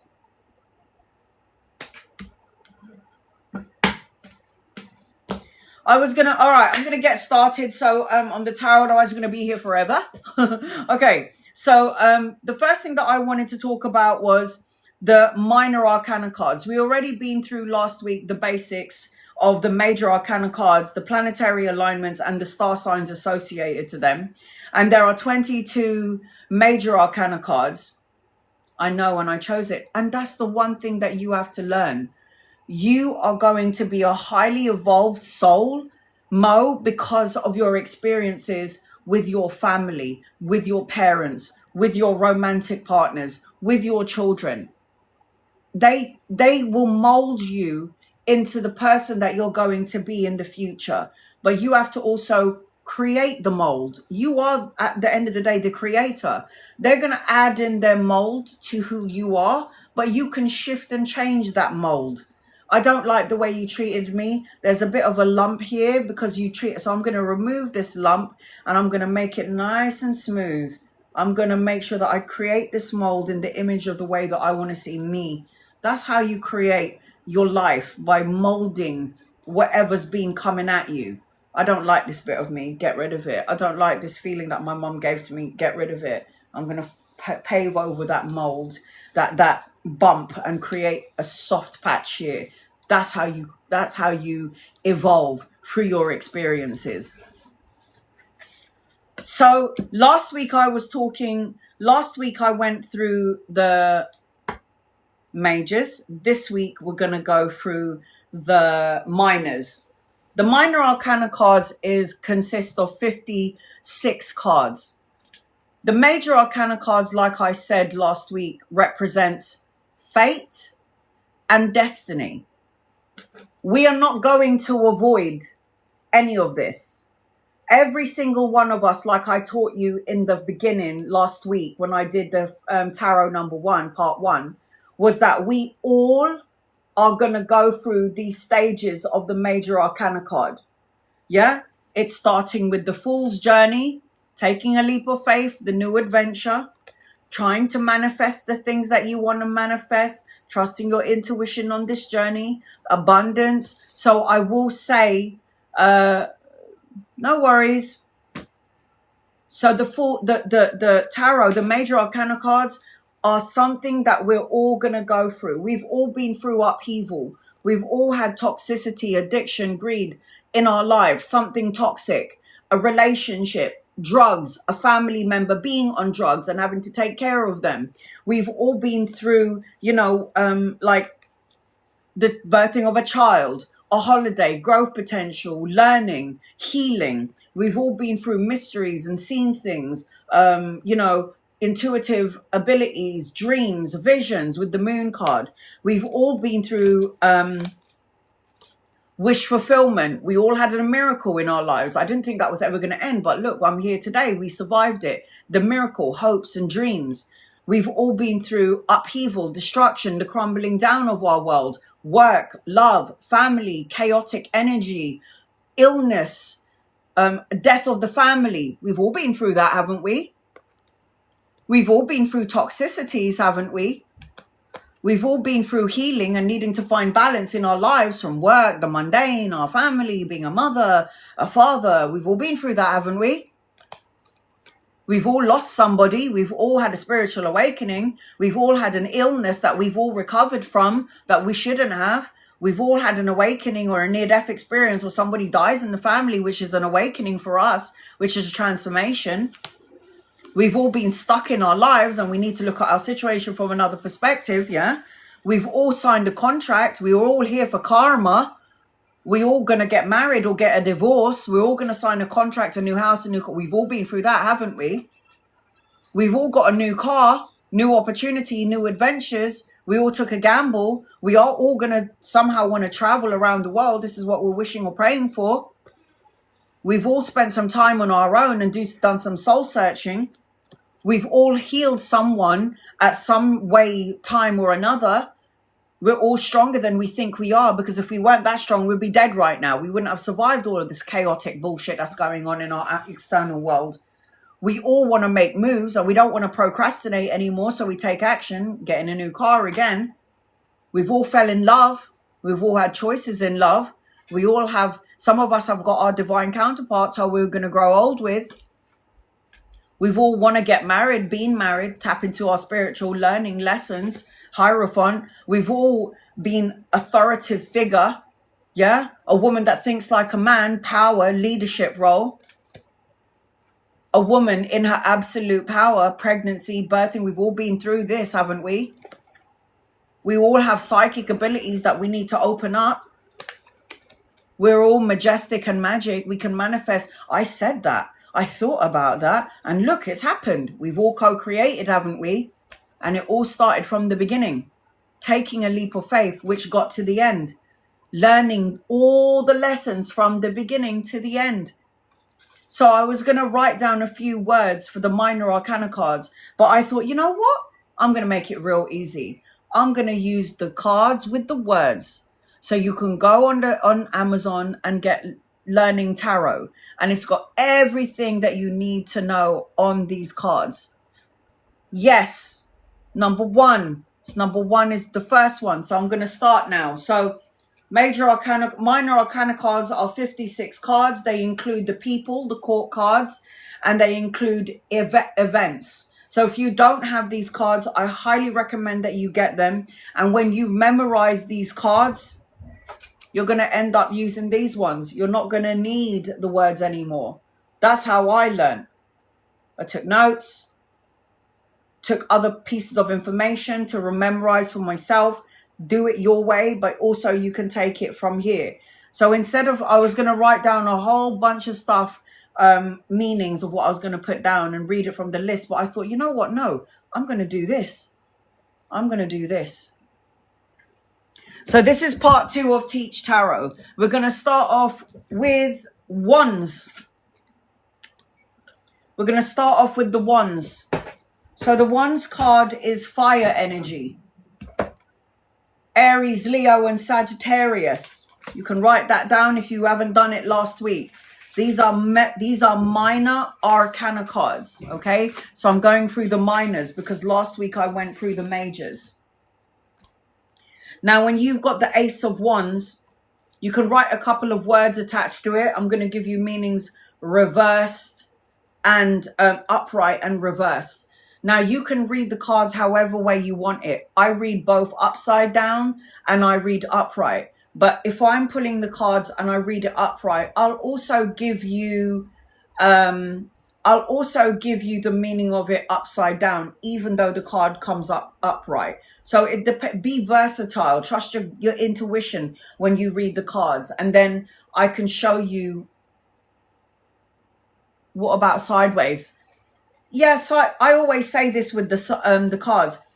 Usually when you read cards, it's either up or down. So if the card falls like this way, not like this, but if the card falls like that, for me, it's still upside down. But you don't have to read it that way. If a card, so you see when I shuffle the cards, right? When I'm shuffling the card drops. Anytime the card drops, I always read it upright. But I'll also give you the meaning. I'll be like, you got to let go of your heavy burdens. You got to let go of something. Upside down, it always represents like delegating. Burn out. Upright is like hard work, completion. So it's great to have these cards.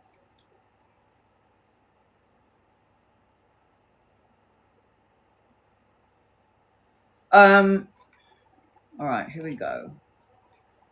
Ace, let me just get these in order. I just shuffled it. Ace, 3. So just write this down, guys, just in case, if you want to, just write down whatever you want to, which will make it easier for you to learn better and learn well. Aces, wands.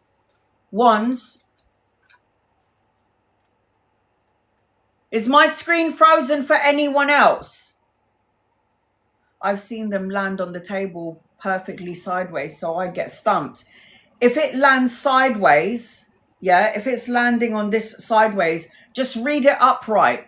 Even if it's a bad or good card, and give both meanings if that's how you feel to read it. Remember, it's your intuition that makes you a good reader. Oh, it was brief. Okay. So wands is Aries, Leo, and Sagittarius. That's fire energy. So if I read the cards and I see a whole bunch of wands come out on the table, my guides will say, you need to mention the star signs, because there's more than 4 cards that is wands energy. When there is more than 4 cards, I know that there could be a possibility that that's the energy frequency that you're in, or it could even represent that this is people coming into your energy. Right. I will tell you how I read the cards after. So you can write a couple of words. So wands is Aries, Leo, and Sagittarius. Fire. Put that next to it. So fire, wands, Aries, Leo, Sag.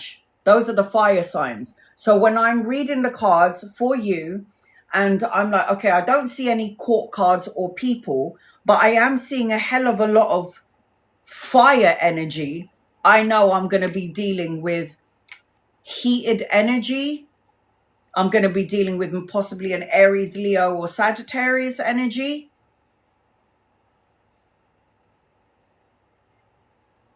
Aries, Leo, Sag, wands. So the Ace of Wands, the first couple of words that I would use with the Ace of Wands is, and you can write this down, and then you can add in your own when you do the reading. New beginnings. Aces always represent new beginnings anyway. It doesn't matter which ace it is. New beginnings for Ace of Wands, inspiration, creativity, enthusiasm, potential. Yes, I've already posted up my, hey Nomsa, I've already posted part 1, Teach Tarot. So go there and take some notes, but I'm going to go through the minor arcana cards. So the first thing that I want to say as well about minor arcana cards is that it's not fate and destiny. It's not. It could be things that could come up in your life, but the beauty of the minor arcana cards is that you have a choice. Free will plays a part in the minors. Did you get that, guys? Write that down. In the minor arcana cards, it is changeable. It is an opportunity for growth. It's an opportunity to learn. Yes, it's an opportunity.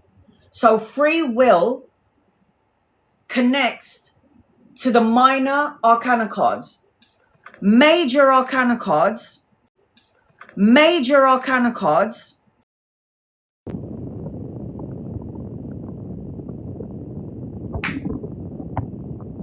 I'm so sorry, my phone overheated.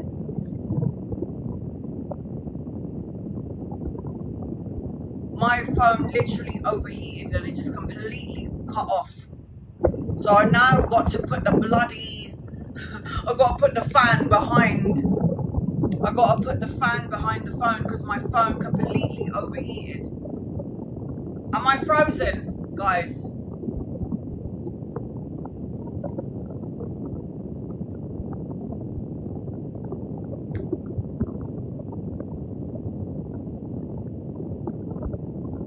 Better now, okay. My phone overheated. So now I've got to put the fan behind the phone.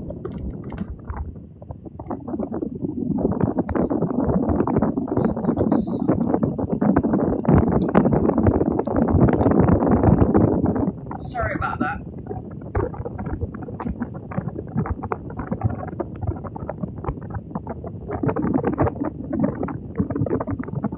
That happened to me during a hot drive.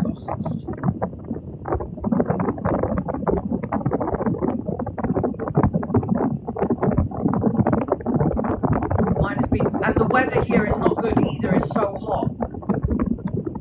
So I have literally got to put this up like this.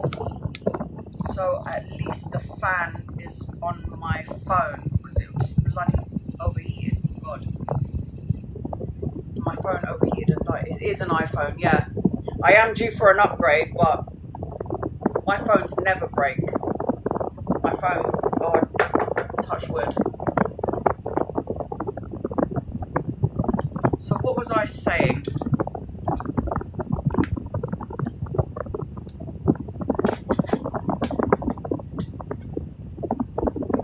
My phone, oh God, you can hear the fan. I'm so sorry. Is it too loud?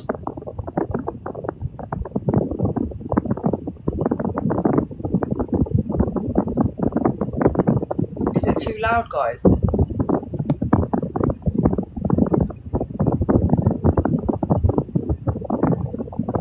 Yes.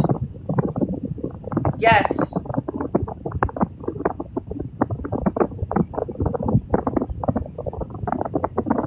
Is it loud to the point that it's distracting? And can you hear me clearly? I can still hear you. Okay, good. So it's not loud that you can't hear me, you can still hear me.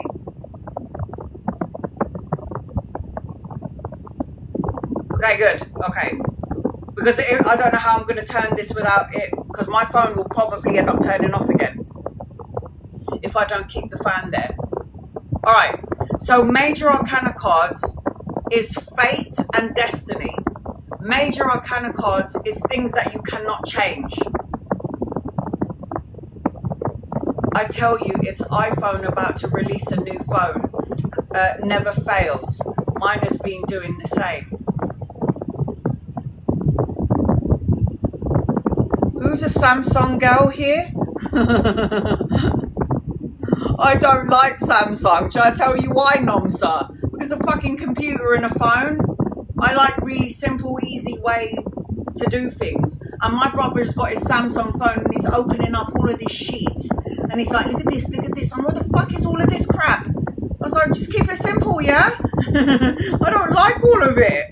I like simple things. Overheats all the time. I am not a Samsung girl. I tried, but I was just like, no. And he was like, come on, man. It's a computer in a phone. I was like, I don't want a computer in a phone. I just want a phone. And what kind of fucking phone is that? Do you remember back in the days, them cell phones that were like a big, massive box? Those stupid cell phones, like you know, they were like fucking huge. And I'm like, why? Like a brick phone? Yeah, I mean, no. I don't know about this. No, I am not about that. Yeah, it's a computer. No, thanks. I've got my laptop. I'm good. I'm okay. Nokia, LOL. Upgrades are horrible. I know, it's just all a load of crap, isn't it, really? All right. So remember, major arcana cards are fate and destiny. Major arcana cards are not, you cannot change it. You signed the soul contract, whether you like it or not. You signed the soul contract, whether you like it or not, and you're going to have to experience all of this.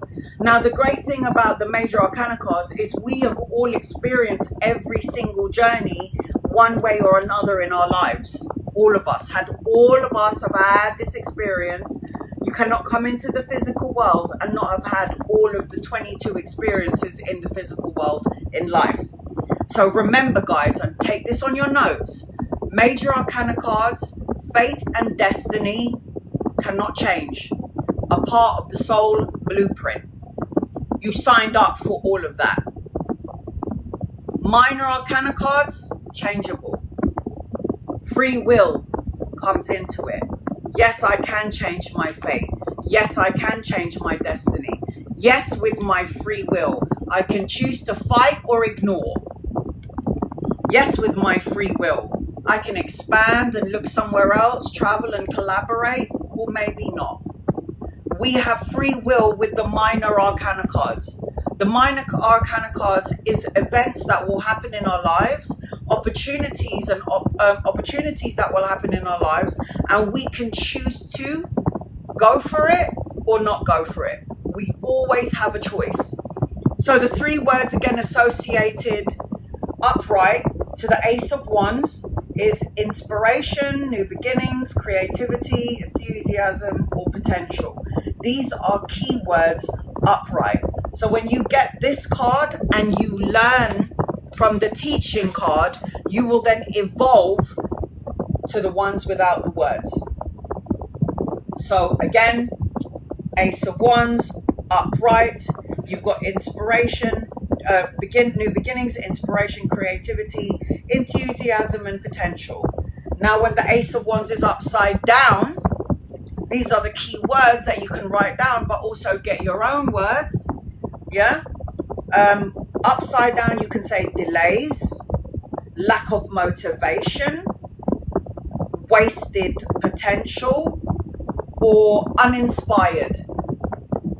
Those are the words for the Ace of Wands. So does anyone want me to repeat any of those, or are you good? Because you can watch this again on YouTube when I post it up. If you want me to go through it one more time, let me know and I'll do it. Or we can move on to number 2, because this is number 1. Number 1, Ace is number 1, new beginning. You're good. All right, good. You can put a thumbs up, guys, so you don't need to type anything. And remember, when you buy these cards, the words are here anyway. You got the words there anyway. You got it. Good. Okay, good. All right, so we're going to move on to number 2, Ace. So we're going to be here for a bit. So I'm going to try listen. Just write 3 words, 4 words attached to upright and reversed. Just to give you your, and then learn everything else yourself. Memorize it though. Okay, so we got the 2 of Wands. So when you're learning, you got this card. Yeah, the 2 of Wands. There's the 2. Remember, it's Aries, Leo, Sag. If you get more than 1 card. And there it is when you become the master.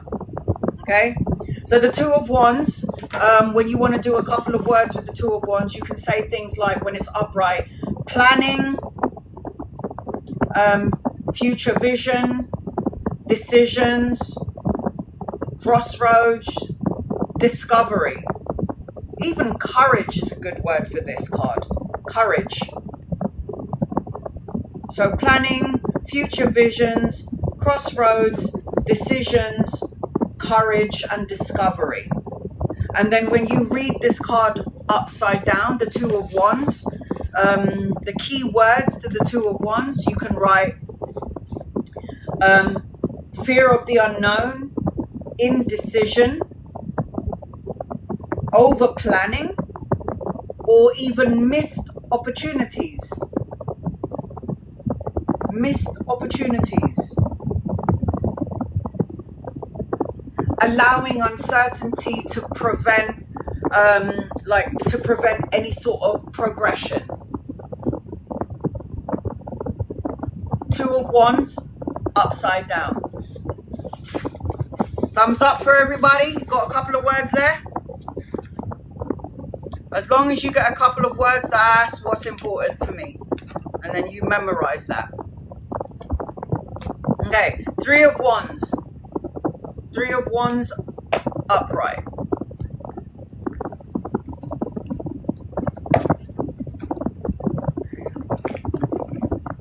Like this.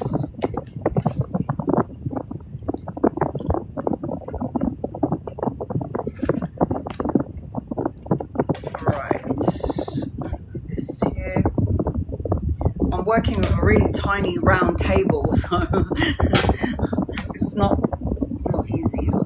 Okay.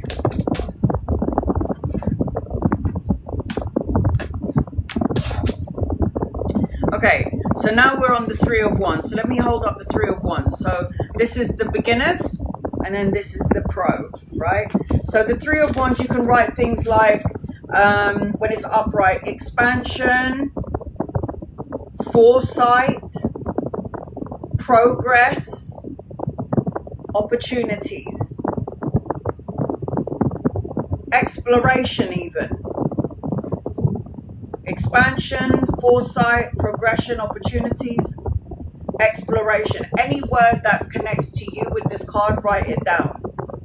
When it's upside down, hi Gabrielle, when it's upside down, you could write obstacles, delays.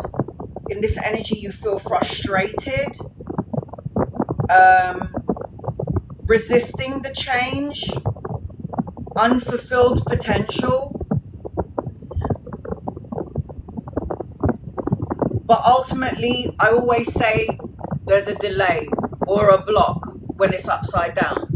I see it in your reading, so there is a potential for this to happen. But again, free will plays a part when it's a minor arcana card. And that is number 3, Three of Wands. All right, thumbs up. Let's go to number 4. So now we've got the Four of Wands. Four of Wands.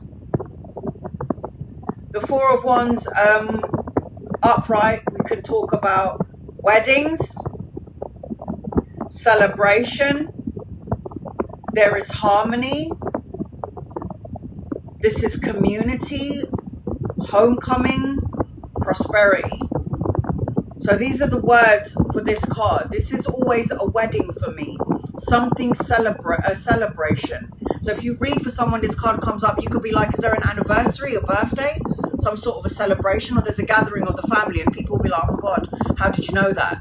So again, a couple of words for the Four of Wands: celebration, harmony, community, homecoming, and prosperity. So pick whatever 3 words you like. Reserved for the Four of Wands. So if the Four of Wands is reserved, it's lack of support, feeling unwelcomed. There's an instability about the energy, or like neglected gratitude, struggling to some degree, unstable, overlooking the blessings even. This is what this card represents. I love that card. But anytime I see the Four of Wands, I'm always like, I always see the 1111 symbol. And then when you add 11, 1, 1, 1, 1, it's 4. So they always highlight, my guides, that this is an 1111 card of number 4. So I'm like, okay, so you're going to see 444. You might see everywhere you go, if 4 is repeated in the cards. And then I put that as a time frame. Upside down is that when you say, be around people that love and support you. That would be the Three of Wands. Three of Cups. Three of Cups, because it's emotions. Support comes under the energy of emotions. So it would be under the cups. Does that make sense, Marsha? If you're looking for love and support, it's connected to emotions, so it's connected to the Cups card. This is fire, party, fire, partying, celebration. You know, this is fun. So you can if you want, but again, go by what you feel. If that's how you feel when you look at that card, go by what you feel. But usually love and support is connected to emotions, which is the Cups card. So I hope that makes sense. I hope that makes sense to you. Right. What is that doing over there? Oh, there you go.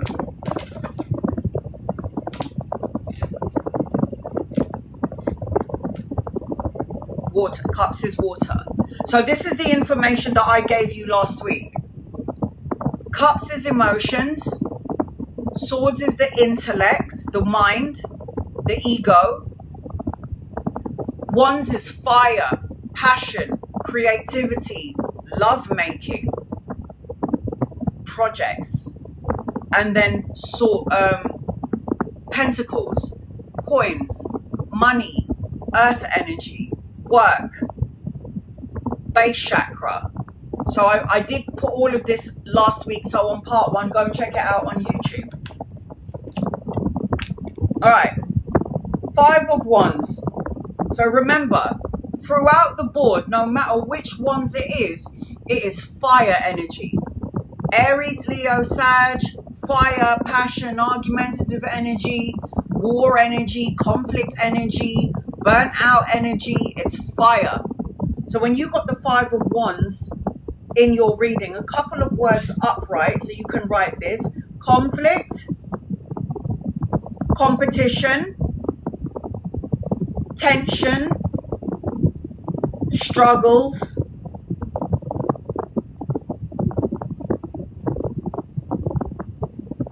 look at that, fighting, arguing, obstacles, right? These are people trying to bring you down.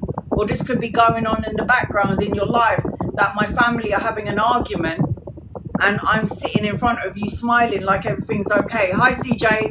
So when you got the 5 of Wands and you're reading for somebody and this card falls out, you could go, I don't know if there's any conflict going on internally, or there's conflict going on externally. I don't know if it's family or around the work. I say all of the above so they know which one I'm talking about. But this is conflict, no matter where it is: home, work, family, relationship, internal conflict or external conflict. So when this is upright and you read for someone, again, the couple of words are struggle, tension, competition and conflict. When the card is reversed and it's upside down, it will represent revelations. It could represent learning from the challenges, seeking common ground, energy starting to feel a little bit lighter. Don't worry, I'll post it up on my YouTube. Part 1 is already posted up on my YouTube. So that is what this card represents. Okay, so upside down, the few couple of words again. So revelation, learning from challenges, seeking common ground. It's like the energy is starting to feel a little bit lighter when the 5 of Wands is upside down. It's not so heated anymore.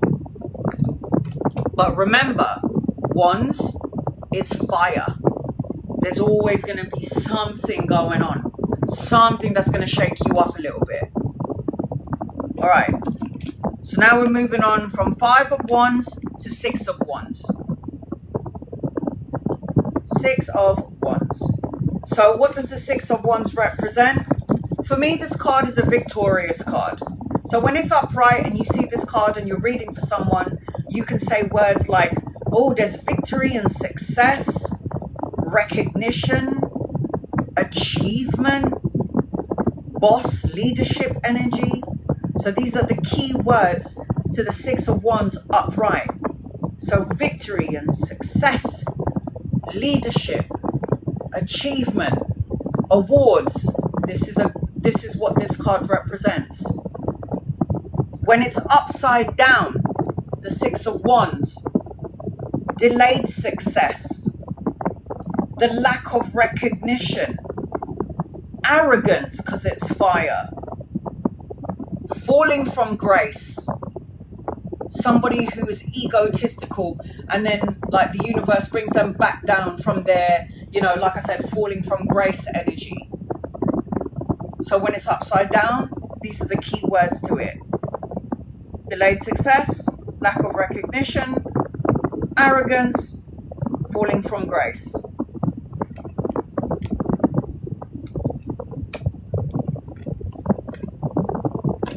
Seven of Wands. So the 7 of Wands again, a couple of words for the 7 of Wands.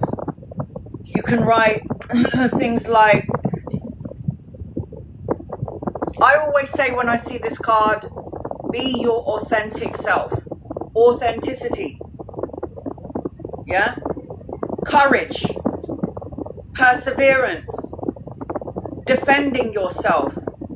If there is a challenge, you're determined to face this challenge. So these are the cards upright associated to the 7 of Wands. Courage, perseverance, authenticity, defending yourself from challenges, determined. When it's upside down, this represents overwhelmed, giving up, defensive, even vulnerable.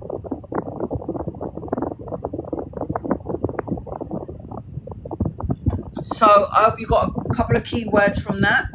8 of Wands. Let's go with the 8 of Wands. So these are the key words that I learned. Speed. Travel. Movement. Swift to action. Quick changes. Communication coming in. That's the 8 of Wands. So take any of those words that you want. Learn 3 at least. Speed. Movement, quick changes, swift action, communication. Travel. When it's upside down, delays, frustration, stagnation, miscommunication, impatient. That's what that represents. Impatient. When I see the 8 of Wands in somebody's reading, I'd say to them, it feels like maybe things have been a little bit slow, but now things are about to move rapidly. Movement. This also, text message, yeah, sure, 100%. Moving forward, taking action. That's what I would say with the 8, because it's a speed card. It's a fast-paced energy. 9 of Wands. The key words that I learned for the 9 of Wands. You can take a couple of words that I'm saying, memorize it. It says, resilience, yeah? 9 of Wands, resilience, perseverance, healthy boundaries. This person is blocking and protecting their mountain behind. Look at that. Blocking out any energy. So perseverance. Ready. You're ready for anything. Endurance. You're guarding what you worked hard for. So healthy boundaries is always the first one with this card. But persevering at the same time. The resilient energy. When it's upside down, weakness, exhaustion, defensive, paranoia, a breakdown. So these are some of the words associated to the 9 of Wands. Remember these words. So when you read, you have 3 main words that you say out, and then you make up the story as you see the cards. And then you got the 10 of Wands, right? The 10 of Wands. This is carrying so much crap. So when you wanna put it into quick words, burden, responsibility, struggling, it's your duty, overwhelmed, because you're carrying too much, right?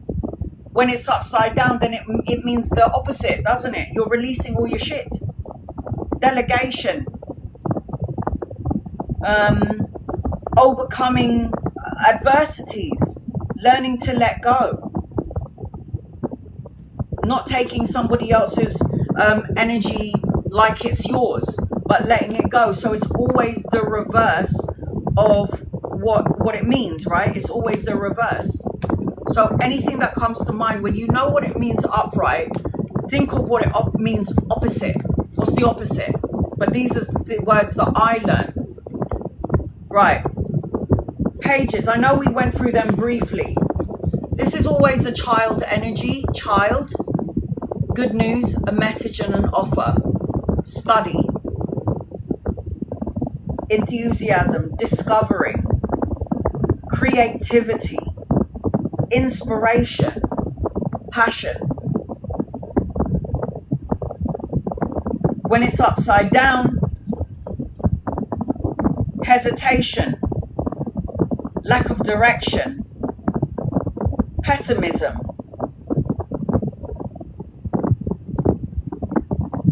stiffed creativity, like a block to your creative ideas. You know, like they say some writers, they got writer's block. It's also a block if it's upside down. Then we got the Knight. We've got the Knight of Wands. This is a young man, preferably from his early teens into his 20s. So when you've got the Knight of Wands, the words that are associated, and remember this is Aries, Leo, Sag, action orientated is this fireman, this masculine energy, adventurous, courageous, determined, passion. I always say with the swords and the fire, I don't know whether this man is coming or going because they're in and out. Look at them, look at on their horse. They're swift and quick to movement. In and out. Action orientated. When you put, I'm glad you mentioned that when you said older and the younger, what frame are those men? So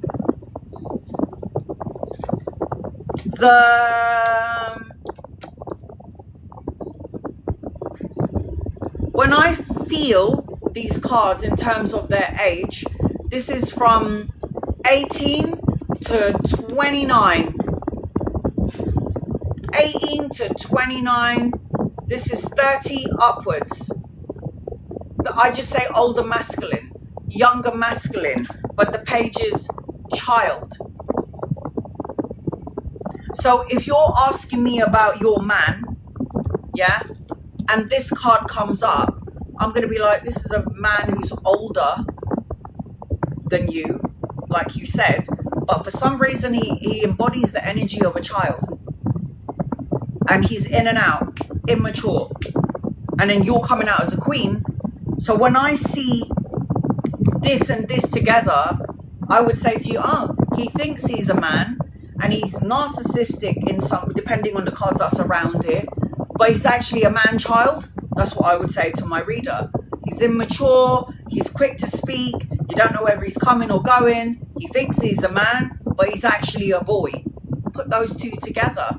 And if the cards around it are negative, then you can emphasize on what you see. Does that make sense? So,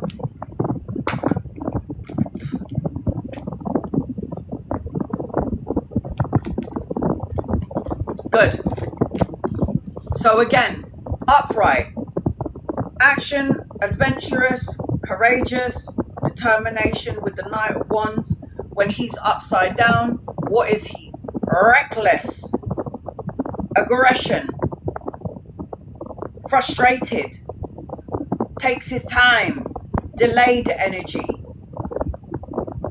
not wanting to deal with obstacles, can't be bothered, lazy.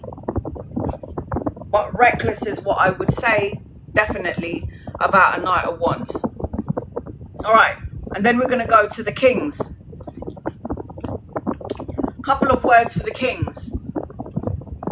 So when you got the King, I know they wanted to do it in order like the King and Queen, but I'm leaving the Queens for last, man, because that's us. I'm leaving the Queens for last. So the King, when you got a King of Wands on the table upright, leadership, visionary, courageous, charisma, creative, someone that likes to take the lead. And FYI, the King of Wands is always, there's an attractive quality to him and a sexual quality to him and her. Wands energy, a sexual quality, because they're fire men, they're fire. So I always relay that. Good looking, aesthetically pleasing to look at. When a King of Wands is upside down, this is like impulsive, overbearing, lack of restraint, unfulfilled promises. A good talker, but not a good walker. Got the gift of the gab, but his action doesn't match his words because he thinks he's too good looking to do anything. It's that sort of energy with the King of Wands. And you also have to look at the King of Wands with the cards around him. And then we got her, the Queen of Wands. So when you got the Queen of Wands, she's confident, self-assured, she's independent, leader, determined, she's charismatic and gorgeous. She's got her mojo energy. If she's upside down, she needs to get her mojo back. So it's like impatient. She's overbearing. She could be vindictive. She could be the kind of queen who is beautiful and she could manipulate you just like the King of Wands because of her beauty and because of his good looks. They could manipulate you into believing something that's not true because of how they physically look. Because for me, the Wands people, I've always got this beautiful quality about them. And sometimes we fall for the look and we can't bypass the physical look.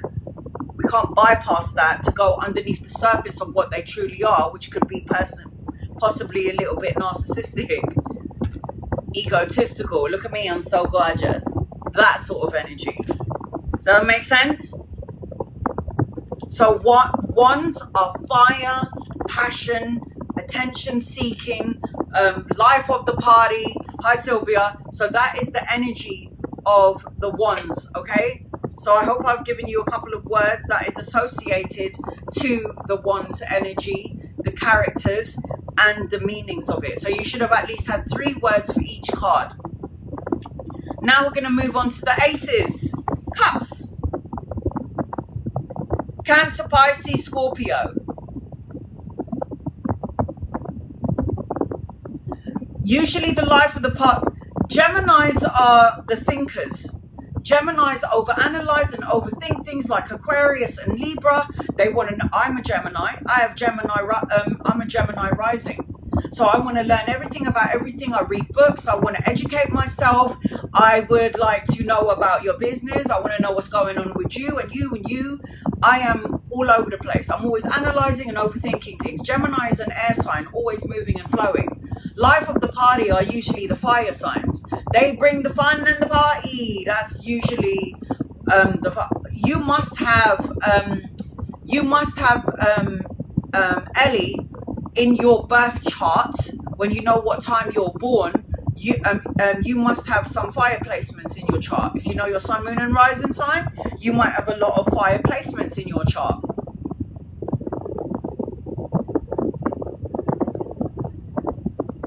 And my father was a DJ, by the way, and he's a full-blown Gemini.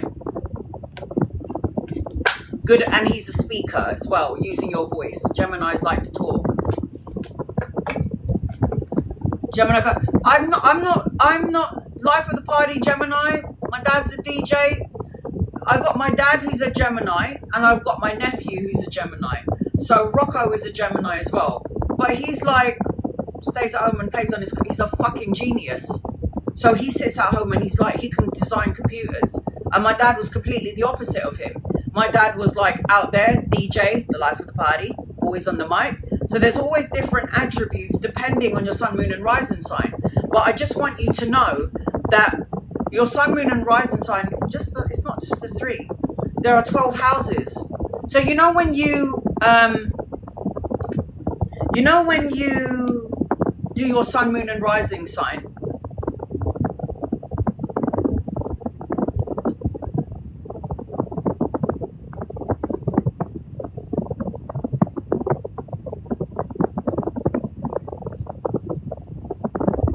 oh, I should have taken a picture of it. Why didn't I do that?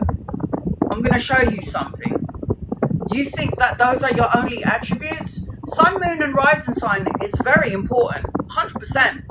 But you think those are your only attributes? You have 12 houses in your zodiac. Oh, for fuck's sake. Hold on. So, for example, I'm going to show you exactly what I'm talking about right now.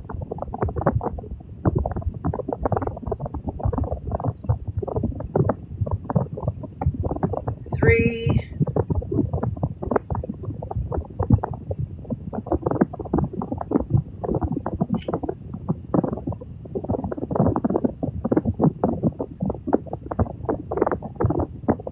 Calculate.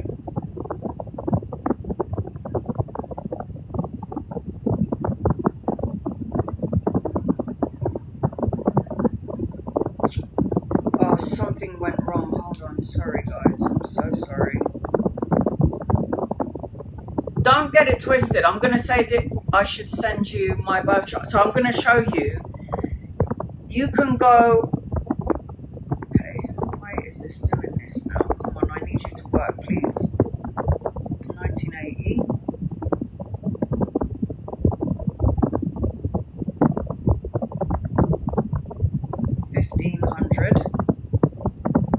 Oh, that's what I put. It was wrong. Yeah, give me 1 second. Yeah. Calculate.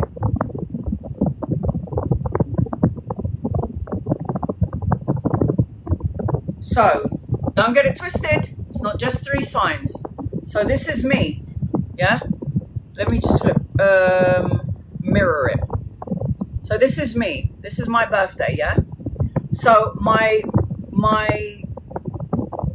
true sign is Capricorn.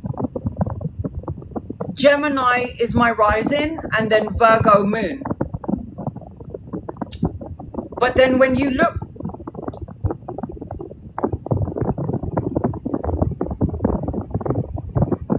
why is it doing that? That's so annoying. I'm so sorry. This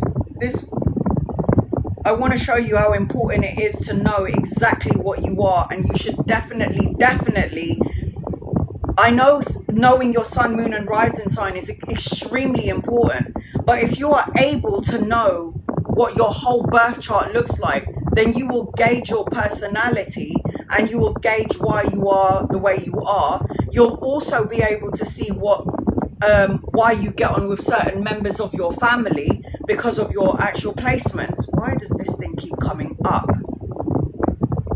So look at this. So yes, those are the main signs. Yeah, yes, those are the main signs. But if I go up, look, I've got Sagittarius, I've got Capricorn in Jupiter. So I've got in my Venus, in my Capricorn is my main sign. Rising sign is Gemini. My moon sign is Virgo. Mercury is in Capricorn. Venus is in Sagittarius. Mars is in Capricorn. Libra, Scorpio. That's all my birth chart. Pluto in Libra, Gemini, Cancer, Leo, Virgo, Pisces. So I have a lot of different under my birth. Look at that. 8th house, 9th house, 10th house, 12th house. These are all the star signs on the day of my birth. So you have to look at all the star signs that you are and the placements of what. So what did I use? I went onto, but this website, it used to be so solid, but I went onto Astro.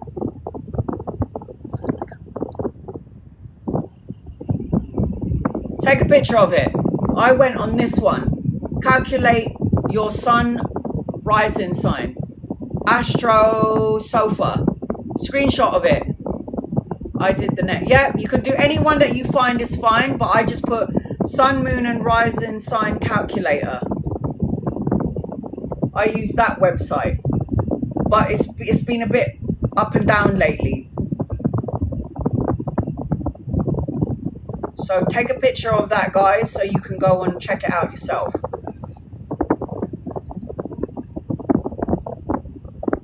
So this is what I was trying to say to you.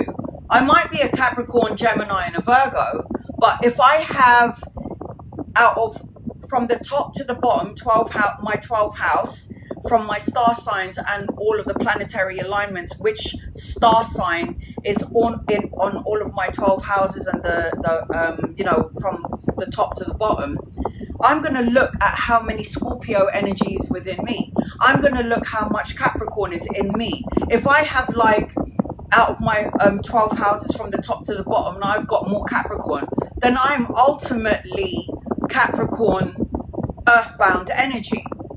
So does that make sense? So when you're saying, I thought Geminis were the life of the party, you might have a whole bunch of fire energy for you. All right, so let's get back to the cards, because I've still got like 3 more decks to go through. So I know I have Aries.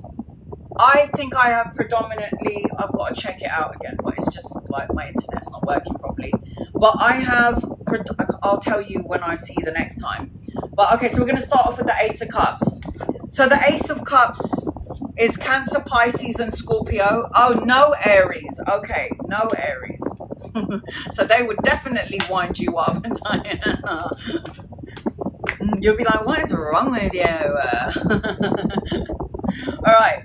So Ace of Cups, Cancer, Pisces, Scorpio energy. Anytime you see cups energy, and even if there's no people in the reading, but more cups have come out in the reading, it will be good for you if you trust your intuition to mention Cancer, Pisces, and Scorpio energy. Ace of Cups keywords is new beginnings, emotional renewal, intuition, love, marriage and babies, spiritual fulfillment.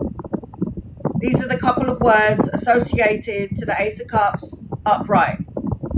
In reverse, this could represent my keywords: emotional loss, blocked creativity, emptiness, or unfulfilled desires. Unfulfilled desires. This is what it represents upside down. Like block, loss. That's also what that represents upside down. Blocked and feeling lost. Even feeling lonely, because Ace of Cups is supposed to be a love card. Then we've got the second one, so that's 1. Now we're going to number 2. The 2 of Cups. The key words associated to the 2 of Cups is union, marriage, soulmate, partnership, mutual affection, harmony, corporation. So take whatever words that you want so you can remember it when you do your tarot and you do your readings. Just remember to memorize it. So when you do the reading, you won't need the practice card. You'll be having that card with no words because you know the meanings. 2 of Cups upside down. Keywords: imbalanced relationship, broken communication, tension, even the energy of being estranged, maybe even a breakup or a separation. That's the meaning of the 2 of Cups upside down. Now we've got the 3 of Cups. The key words for the 3 of Cups energy when I was learning: celebration, community, your soul tribe, friendship, joy. These are the key words upright. When it's upside down, it could represent over drinking. Like overindulging, gossip, lack of harmony, excess of alcohol. It could even represent, because this is cups, that you're not drinking enough water and you need to. It represents that you need to be around a community of friends because the people that you're currently hanging around with are not very good. They're not your soul tribe because they're upside down. They don't match your energy. So you put those into your words. Anytime I see the 3 of Cups upside down, I'm like, oh, you're hanging around with a bunch of people that don't match your energy. So you kind of need to find your soul tribe. So anytime you hear me say that, I'm seeing the 3 of Cups upside down. You're hanging around with people that don't give a shit about you. You need to reevaluate your friendships, your friend group. So anytime you hear me say that, now you know why. Because I'm seeing the 3 of Cups upside down. Then you got the Four of Cups upright. So the key words that I learned for the Four of Cups upright, take a couple of words down and what resonates with you and then use it for yourself. Discontent, apathy, missed opportunities, re-evaluate, victim, feeling a bit sorry for yourself, looking at the problems, yeah? Looking at the problems, you're not actually looking at a solution, and you're missing the blessing in disguise. Because look at the clouds. Look at the clouds that are cut. Look at the hand coming out of the clouds. That's God's hand. Blessing in disguise. When it's upside down, new perspective, feeling more gratitude, more accepting, embracing the change. That's what this card represents. Embracing the change.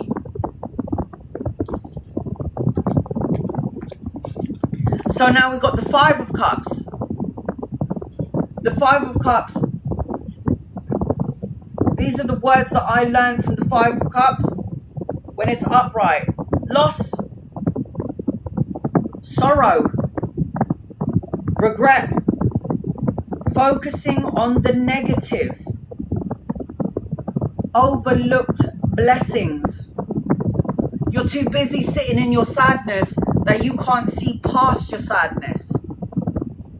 When it's upside down, a clearing, forgiveness, moving on, acceptance, finding hope, focusing on the positive, changing your emotional feelings, changing your emotions about the situation, because emotions are a big thing. It comes from the heart, and the heart is the biggest electromagnetic field within the body.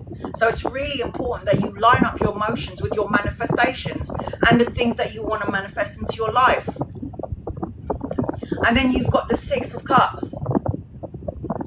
So the key words for the Six of Cups energy when it's upright: innocence, soulmate, nostalgia,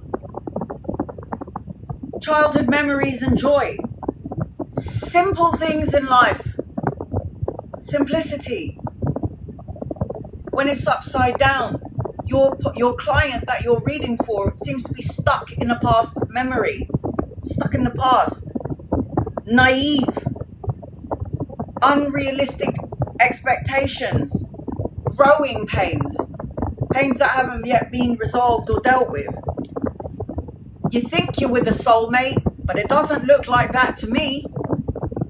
Trying to convince yourself that you're with your person, but that ain't your person because your intuition is telling you so. But your intuition is telling you this ain't your person, but your ego is going, yeah, it is my person. No, it ain't. See, it's the soulmate card. It's upside down.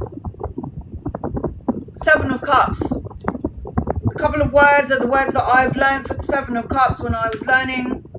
Choice. So many cups to choose from.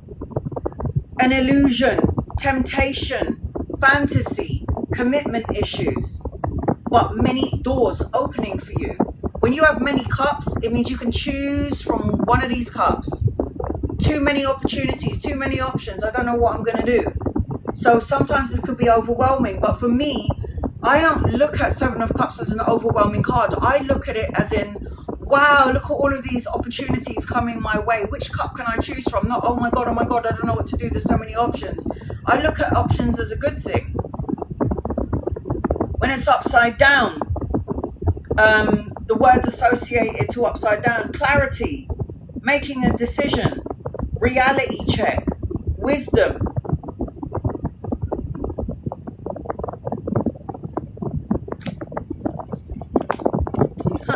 My favorite card, one of them anyway, Eight of Cups. Walk away from something that doesn't emotionally fulfill you. I say this all the time, right? Eight of Cups, a transition, upright, moving on, seeking deeper meaning, letting go of all your shit. It's emotionally draining. And then when it's reversed, the meanings, it's like When you've walked away from this situation, some people could feel like, I'm walking away from it, but it's unfinished business. But it's walking into a new energy. So it's getting clarity. I'm going to do some soul searching. If you look at this person's walking away. So the key words is like, I'm walking away now, even though maybe the situation is unfinished, but I am going to walk into the unknown. I don't want to have fear of the unknown. I want to go and see it. But it's like moving on from something that doesn't serve you. So when it's upside down, it's the opposite from walking away. You've walked away. Now you're walking into something brand new. This is always a healing card for me. This is 1000% a wish fulfillment card, because the Nine of Cups is wishes coming true. But this also represents health, good health, if you're taking care of it, going to the gym, satisfaction, gratitude, joy, and fulfillment. Wish coming true. That's what this cup represents. For some reason, my guides have always put trainers in my third eye when I see this card. And this is my guide's way of telling me through the Nine of Cups, that person needs to have a physical outlet. So going to the gym and working out. Upside down, discontent, greed, smugness, overindulging, unfulfilled wishes.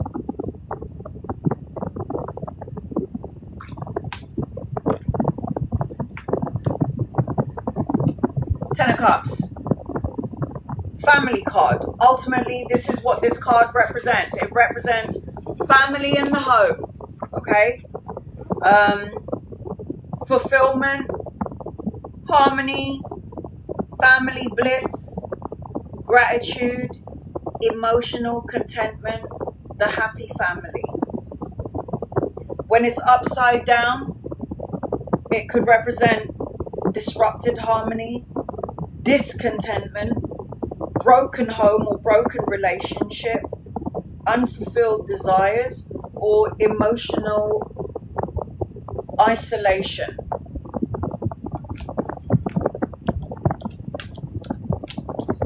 And then we'll go on to the court cards. Always remember, guys, that the pages always represents children, study and education, good news, a message and an offer. But when we want to look at the Page of Cups in what I've learned, the key words is intuition, a message, innocence, education, spirituality. Upside down, emotional immaturity, ignoring intuition, disappointment, missed opportunities. The Knight of Cups, a romantic upright, romantic gestures, yeah? But it's emotional healing, gentleness, sensitivity, even a peacemaker. But it's romantic gestures as well, something coming your way that's going to be emotionally fulfilling. Upside down is oversensitivity, moodiness, disconnected, emotional manipulation. Pretend there's something that I'm not. So when I say to you guys, when I do a reading, this person is going to tell you everything that you want to hear, but their emotions don't match up to it. They're a good talker, but they're not actually going to do anything about it. I love you, I want to get married to you, but they're chatting shit.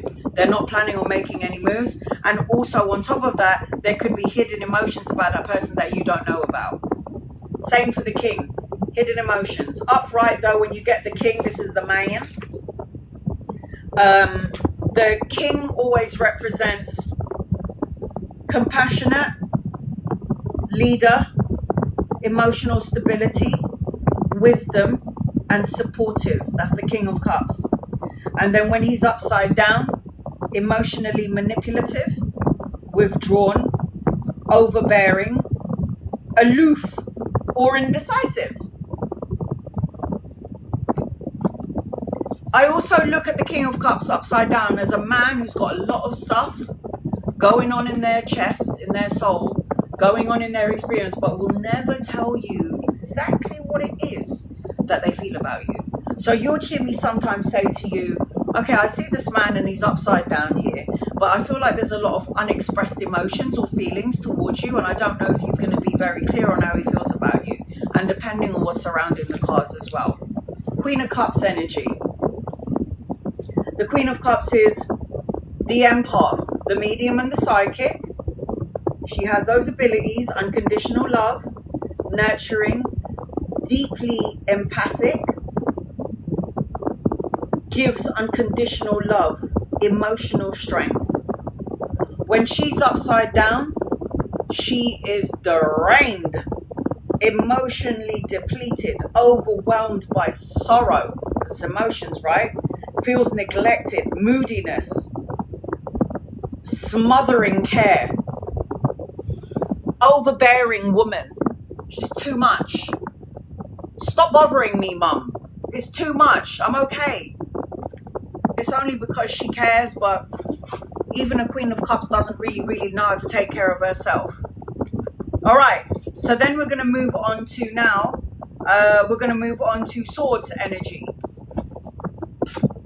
So we're going to start off with Swords. All right. Swords is Libra, Aquarius, Gemini. Aces is new beginnings, right? Ace of Swords, all aces represents a new beginning. So when you get the Ace of Swords upright, first and foremost, it's a new beginning, yes. Other words is mental clarity. Queen of Cups is always in my reading. You're a natural empath, Sylvia. You naturally pick up on somebody that you could pick up on one of your family members, and they spent the whole day crying, and they come to you, they got their makeup on, and you go, have you been crying all day? You look, something doesn't, are you okay? And they're going to go, how the fuck did you know I was upset all day? You're a natural empath. That's why the Queen of Cups comes up for you. You're also somebody that gives out all your love, time, and energy to everybody else and not to yourself. That's also the Queen of Cups energy. So when you got the Ace of Swords, the Ace of Swords represents mental clarity, breakthroughs, truth and justice, and transformation. Now, how did I add my own two-piece into this? This is how I added my own energy, because my guides told me this. If God is giving you a sword and you read this for your client, you tell your client to get that sword from God and cut out their crap. Cut out negative ways of thinking, feeling, emotions. Cut out all the bullshit and toxic things and people in their life. Cut it out to get mental clarity, breakthrough, truth, justice, and transformation. God is giving you the power to cut through the crap. So take the sword and do it. That was my own interpretation. Take it. Take it. I'm your teacher. Take it. So if you're reading the Ace of Swords and you see the Ace of Swords come out for your client and you remember my voice in your head, cut out all your bullshit. Take it. Make it your own. However you want to reword it, word it the same. I don't care. But that's what my guys told me to say, and I've been given permission. Take it. Use what I teach you, but make it your own. And then you got the Two. So the Two of Swords is always a crossroads sort of energy. Crossroads, back and forth, stalemate, the need for the balance, difficult decisions. And then you hear me go, should I stay? Remember, swords represents the mind. It doesn't matter what sword it is, what card you pull up with the swords card. It's the mind, it's the thought, it's the intellect, it's the ego. So I would say, look at you, you're at a crossroads. To stay or to go, to do or not to do, to be or not to be, that is the question. But yes, crossroads. So these are the couple of words for the Two of Swords: difficult decisions, crossroads, stalemates, and the need to find balance, indecision, trying to make a decision about something. When it's upside down, it could represent, I've made a decision finally, but it also could represent releasing of tension, releasing of overwhelmed emotions. If you were in that indecision, you kind of figure out what you want to do now. You kind of know what you want to do now. Remember, upside down is always the opposite meaning of upright. Okay, we've all been through this, haven't we? But remember, the minor arcana cards is free will. So you could be like, I can see your client. I see you're at a crossroads, but you don't need to be in this energy because this is a minor arcana card. You have free will to be like, should I stay or should I go? I don't know. Why don't you take a step back, put the swords down, take off the blindfolds, and just go for a walk. And don't worry about it for now. If you're not sure whether you should stay or go to do or not to do, don't do anything. That's what I say. If you don't know whether to go left or right, go in the middle. That's what I always say. That's how I made it my own. Three of Swords. Heartache and heartbreak. We all been through that, haven't we? Some way or another. So the Three of Swords in the tarot, the main meanings, upright, heartbreak, betrayal, loss, sorrow, separation. I added it as well when I see different cards around this card. Operation, heart surgery. Crazy, innit? Because my guides was like, oh, somebody's having surgery today. And I'm like, what are you talking about? And they're like, look, Anna, look at the Three of Swords. And I'm like, oh my God. And then I would say, oh, I don't know if you're going through some sort of a treatment or you're going to have something done. And they go, yeah, I'm going to have an operation. Surgery. Heartbreak, betrayal, loss, sorrow, separation could even represent surgery, depending what other cards are around this card. Upside down, healing, release, forgiveness, overcoming grief, reconciliation, healing of the broken heart. What do I say with the Three of pave over the cracks of the broken heart? You've heard me say that, right? Pave over the cracks of the broken heart to heal so you can move forward. Okay, Four of Swords. The main words that I got for the Four of Swords. This is a rest card. It's a resting card. So, rest, recovery, solitude, contemplation, peace of mind. Because remember, swords is the mind.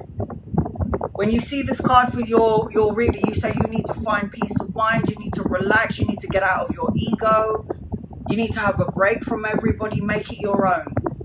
Upside down, restlessness, isolation, stagnant, exhaustion, ignoring the warning signs. So your mind is on overdrive.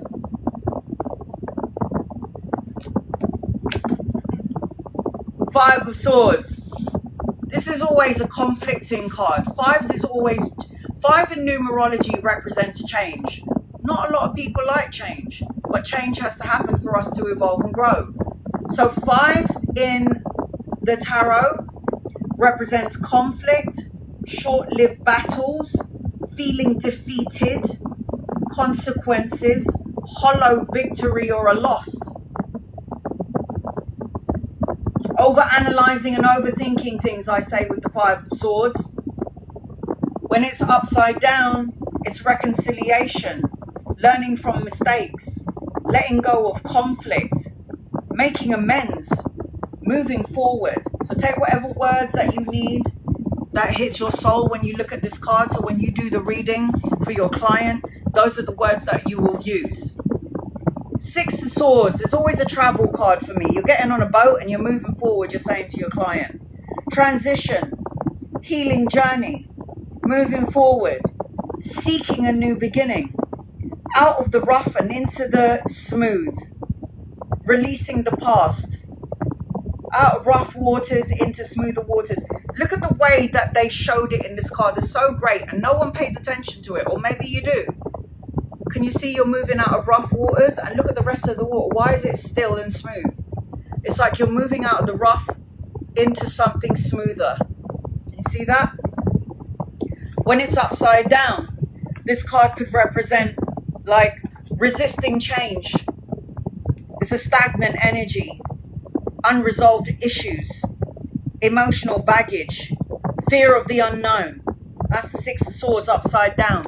Fear of the unknown. Hate this card. For me, it's the worst card in the deck. Not the devil. We can tell the devil to piss off. Why? Why does Anna feel like this is the worst card in the deck? Because free will plays a part in this. Remember I said, minor arcana cards, free will has a part to play. So somebody is choosing to hurt my feelings. Somebody is choosing to be deceptive. Somebody's choosing to lie to me and cheat on me. Somebody's choosing to steal and thief and deny, take away things from me and not giving me anything in return.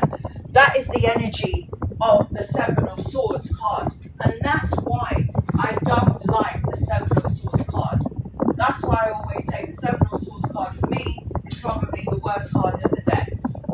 Give me this 1 second, I'm just opening my curtains a bit of lighting. Alright.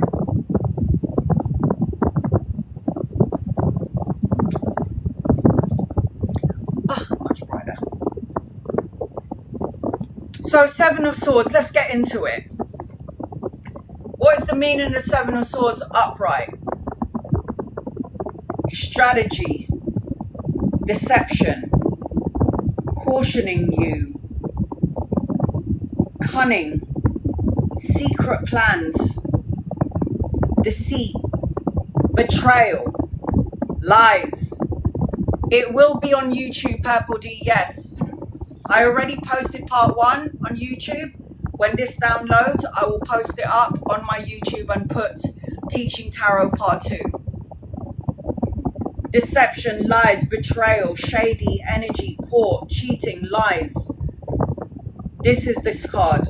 Free will is the minor arcana cards, and we have power over the minor arcana cards.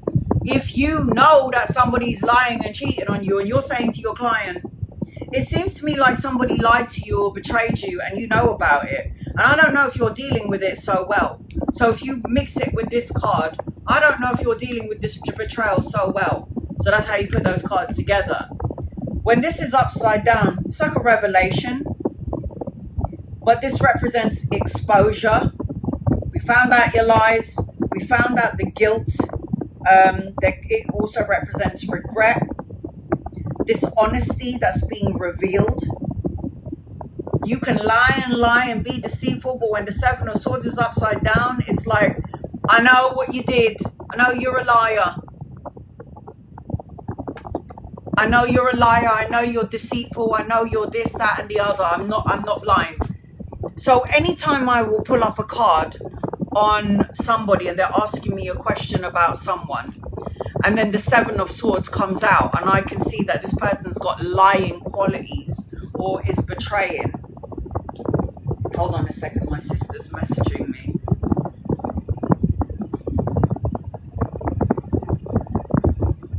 I'm going to scare the shit out of her now because I'm going to message from my mum's phone.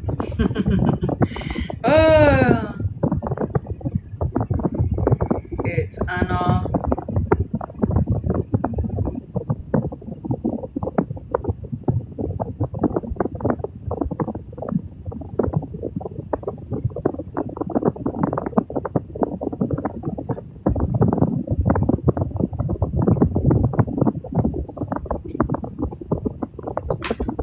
So, that is the Seven of Swords. It's a deceitful card. It's a betrayal card. And I don't like that card. That for me is, that's the worst card. And also, if you look at this picture, it's like they're stealing these swords and they're running away. So this could even be stolen items, a thief. It represents a thief as well, because look, this man has stolen the swords. Hi Irene, stolen the swords from this event or from the circus, and now is running away with somebody else's belongings. So this could also represent the thief.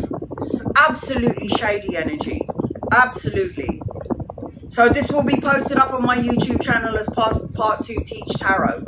So you've got the 8 of Swords now. So the 8 of Swords represent entrapment, imprisonment, isolation, self-restriction or self-imposed restriction, victim mentality, feeling powerless, need for a perspective shift, getting out of your own way. You've locked yourself in your negative ways of thinking, and now you've created this energetic prison around you. So how's your blessing supposed to get through? So the 8 of Swords is like imprisonment and telling yourself a load of crap. You're lying to yourself, and you're only creating a prison energy around you. When the card is upside down, the 8 of Swords, the words that I've learned is liberated, fully aware, overcoming fear, taking responsibility, finding inner strength. I know I'm in my head. I know I need to get out of it. I know that everything that I tell myself is not necessarily true. You ever got there? It's like your mind is saying something to you and you're like, that's not true. I don't believe it is. I don't feel like it is. It's like believing in something that you're telling yourself in your head, but you know it's a load of crap. We do that all the time, don't we? Okay, so we got the 9 of Swords energy. Nearly there. I've got one more suit to go through and then we're done. So the 9 of Swords represents, what does that look like? It's so simple. Oh, you're not sleeping at night, are you? Somebody's on a bed, a whole bunch of swords by their head, with analysing things. So it would cause depression, grief, anxiety, remorse, guilty, mental anguish. I don't sleep very well. So when I'm reading for you and I can see, I'm like, oh, you're not sleeping well, are you? They're like, how the hell did you know? Because the 9 of Swords tell me so. You overthinking things when you go to sleep at night? Yeah? You're not sleeping very well. Like your ghosts are haunting you in the middle of the night. You just can't close your eyes and get to sleep. When it's upside down, it's like overcoming guilt, learning from mistakes, releasing your energy from worry, seeking forgiveness, healing after remorse, healing after some sort of pain, letting go of this energy. This is what this represents. Dealing with inner turmoil, releasing it. All right. 10 of Swords, painful endings.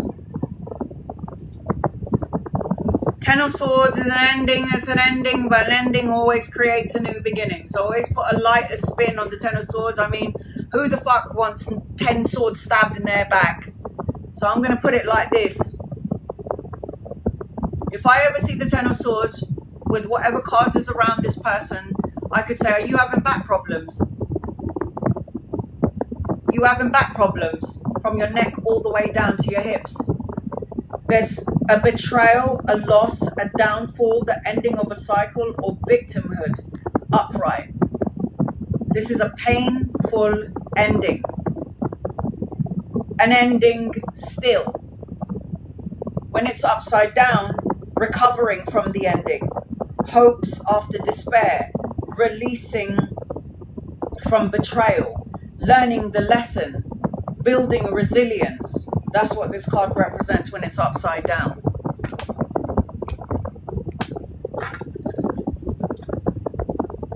An ending, yes. A painful ending, yes. Maybe even a back problem.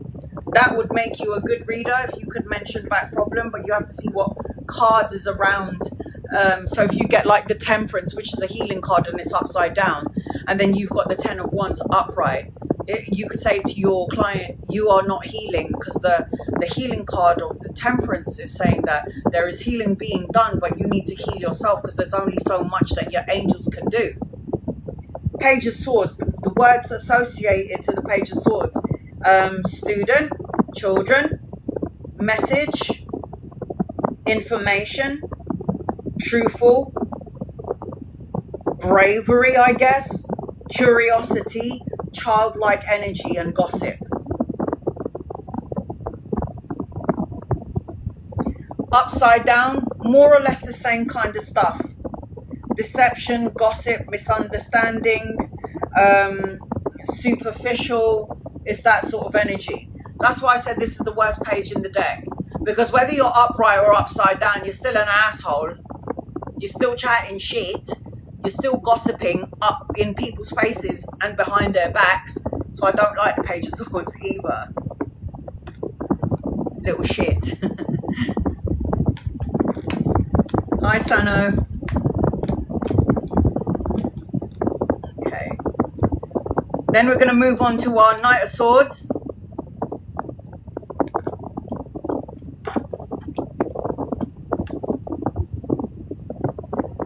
Knight of Swords. Upright. This is a very... Hold on a second. Let me just get my notes. So, Knight of Swords energy is again a masculine energy. FYI, you'll always hear me. There's a very dominant masculine energy around you. But again, another good reader. I read for a client one time and they asked me the sex of their child. I said to them, it looks like you're going to have a girl. Yeah? So the card showed me a girl. And then another card flew out next to this girl, the Queen. And when I saw this Queen, and then I saw a man next to the Queen, I'm starting to think to myself, because both of them fall out at the same time. I'm like, okay, this woman is going to have a girl. She will message me and say, oh, Anna, by the way, or shall I say, I can see a feminine energy around you, and I think this is your child, and I see a very feminine energy. And my client will simply say, I have a son, but he's gay. If you can pick that up, amazing. So when I go, there's a dominant masculine energy coming your way, it doesn't necessarily mean that it's a man. It could mean that it's a woman with dominant energy like me. If I say to you that you're going to have a son, and then your son has female qualities because your son is gay, I'm picking up on the soul energy, not the physical.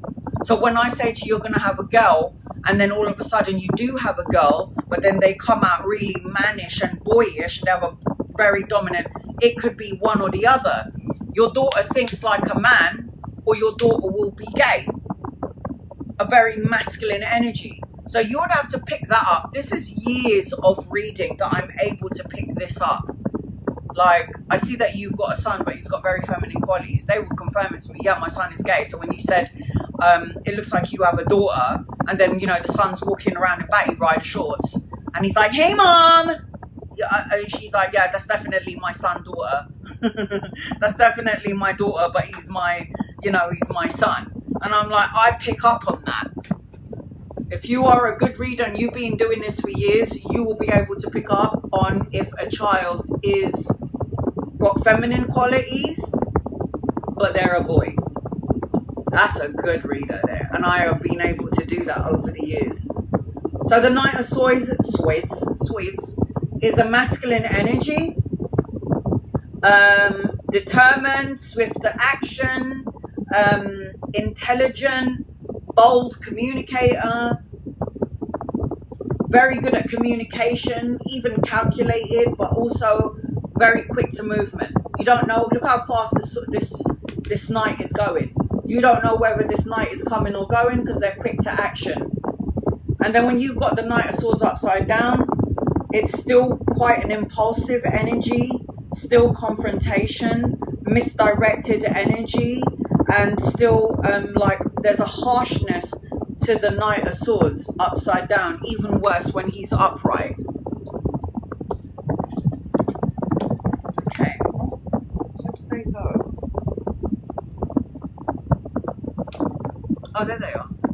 All right, and then you've got the King of Swords. So the words that I associate with the King of Swords: wise, authority, clarity, intellectual leader, cutthroat, can be stoic and cold, but very intelligent. Now, when you get the King of Swords upside down, everything I said, but in a bad way. Could be violent, tyrant, manipulative, cold, unfair, basically an asshole. He's got a sword after all, the communicator. If he's upside down, he doesn't give a shit if he hurts your feelings. Queen of Swords, same sort of energy. She too is a bad bitch. Yeah, she too has to speak her mind. So if you've got a client and your client is somebody that doesn't really like confrontation, but you know, I don't know why people keep on walking all over me, Anna. And then I see the Queen of Swords, I'm going to be like, you need to get your bad bitch boots on and you need to start being a bit of a cunt. Like, you need to open your fucking mouth. So when you've got the Queen of Swords energy, this is clarity, insight, diplomacy. She's diplomatic. She is articulate in communication. She's got integrity. She's a bad bitch. She cuts out with this sword negative thoughts, words, situation, people, and she says what she means and means what she said, because she is the Queen of Swords, which is the communicator. But when she's upside down, she's absolutely the opposite. She could be manipulative, harsh to criticism. She could be not very good at communicating. There's a cold and bitterness energy attached to this Queen of Swords. So she could also be a narcissistic, arrogant asshole. Any swords, female or male, I look at them that can be cutthroat. Cutthroat, doesn't really give a shit about your feelings. Ooh, why are you wearing that? It's like, fuck off. All right, here we go. So now we're going to go on to the pentacles, which I like to call coins. Everybody's an issue with like the pentagram, depending on how people are using it. So when I do a reading, you can do whatever you want, but I find when I say coins, it calms people down. If I go pentacles, they get a bit freaked out. But the Ace of Pentacles, couple of words associated is new beginnings, new opportunities, prosperity, manifestation, abundance, security, job, pay rise, promotion, new opportunities around money. When it's upside down, it could represent missed opportunities, loss of money, like material loss, lack of planning, insecurity, or wasting money on things that you shouldn't. Nevertheless, when it's upright, it does represent a new beginning. Now we've got the Two of Coins, because aces represents one. Okay, so now we've got the Two of Coins. Juggling, multitasking, adaptability, flexibility, managing your resources, finding balance and harmony in your energy infinitely. Always look at the number 8, because this is going back and forth and juggling, but also infinite potential. Now, what I associated with this for myself is you might be juggling a job, 2 jobs, 1 job, and studying, because you're juggling something that's associated with finances or money, or a build of your finances money. So I always say you might be juggling 2 jobs, or juggling study and a job, or later on you might be juggling a couple of things. So you need to find balance, is what I say when I'm looking at this card. When it's upside down, imbalance, overwhelm, financial instability, resistant to change, and feeling a little bit disconnected. Feeling disconnected.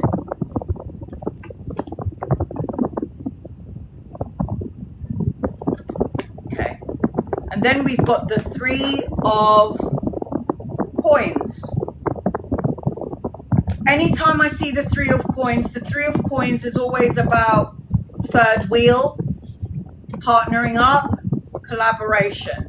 So when you get the 3 of Coins energy, collaboration, craftsmanship, dedicating your time and energy to something that you love because you want to achieve something. Skillful energy, partnering up. Upside down, the Three of Coins is lack of teamwork, poor quality of work, a delay in the work, miscommunication, or it could represent unfulfilled potential. Even a delay with the three of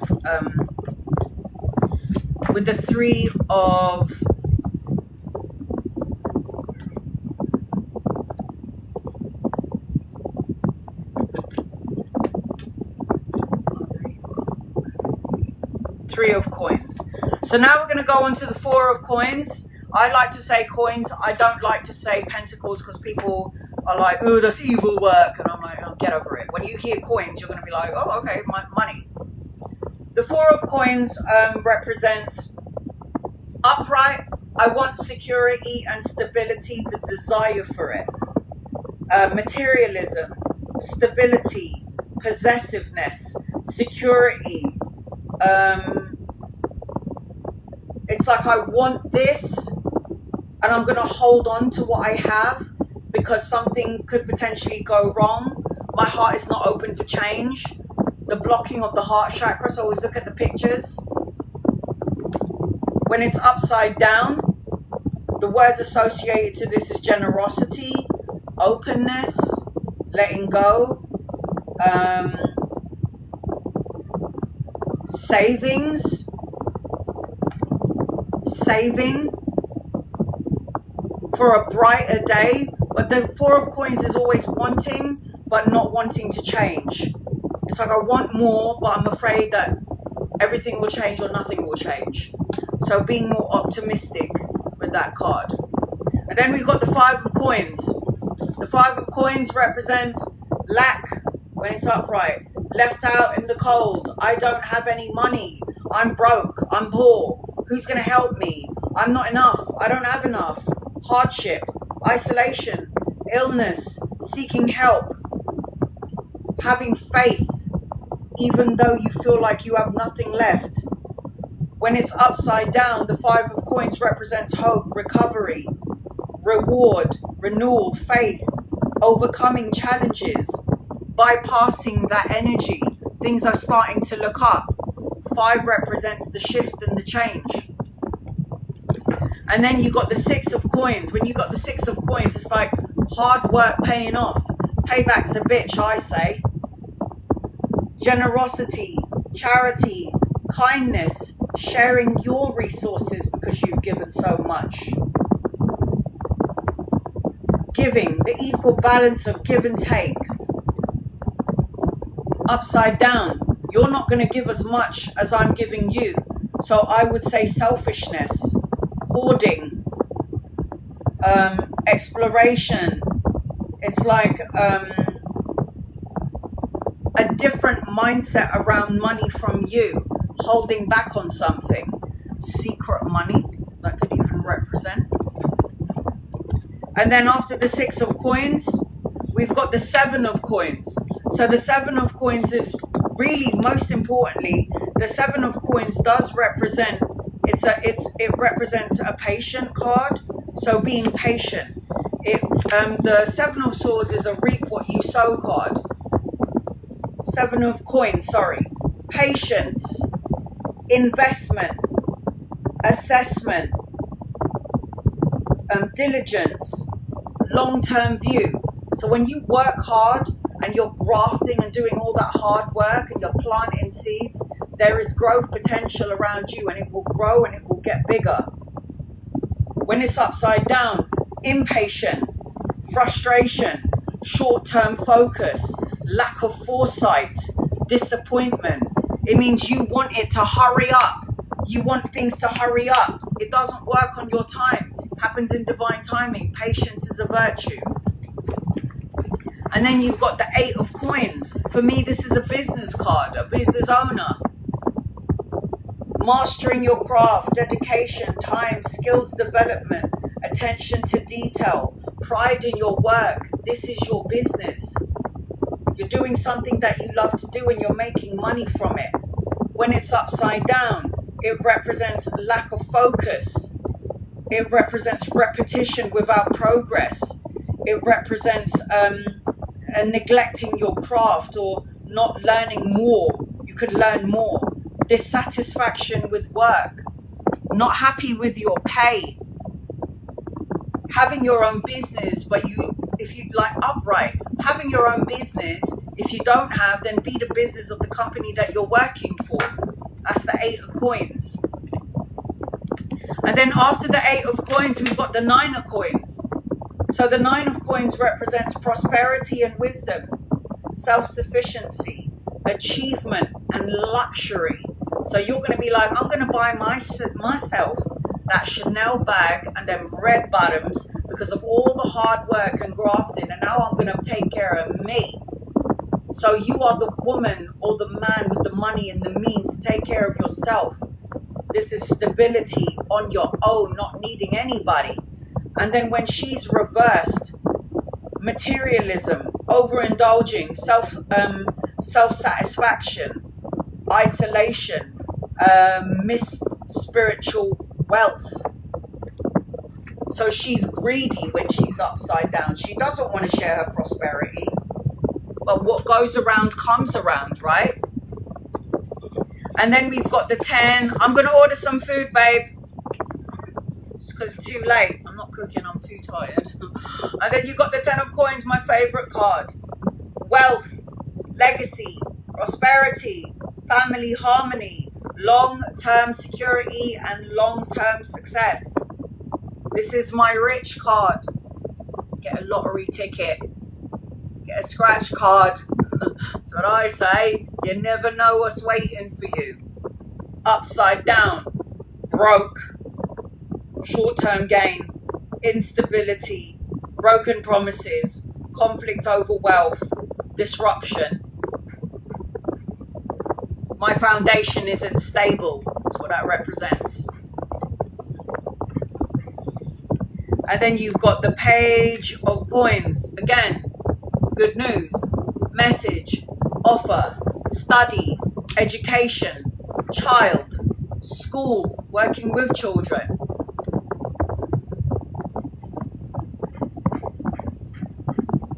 Yes, man. Manifest. Page of coins. Study, education, learning.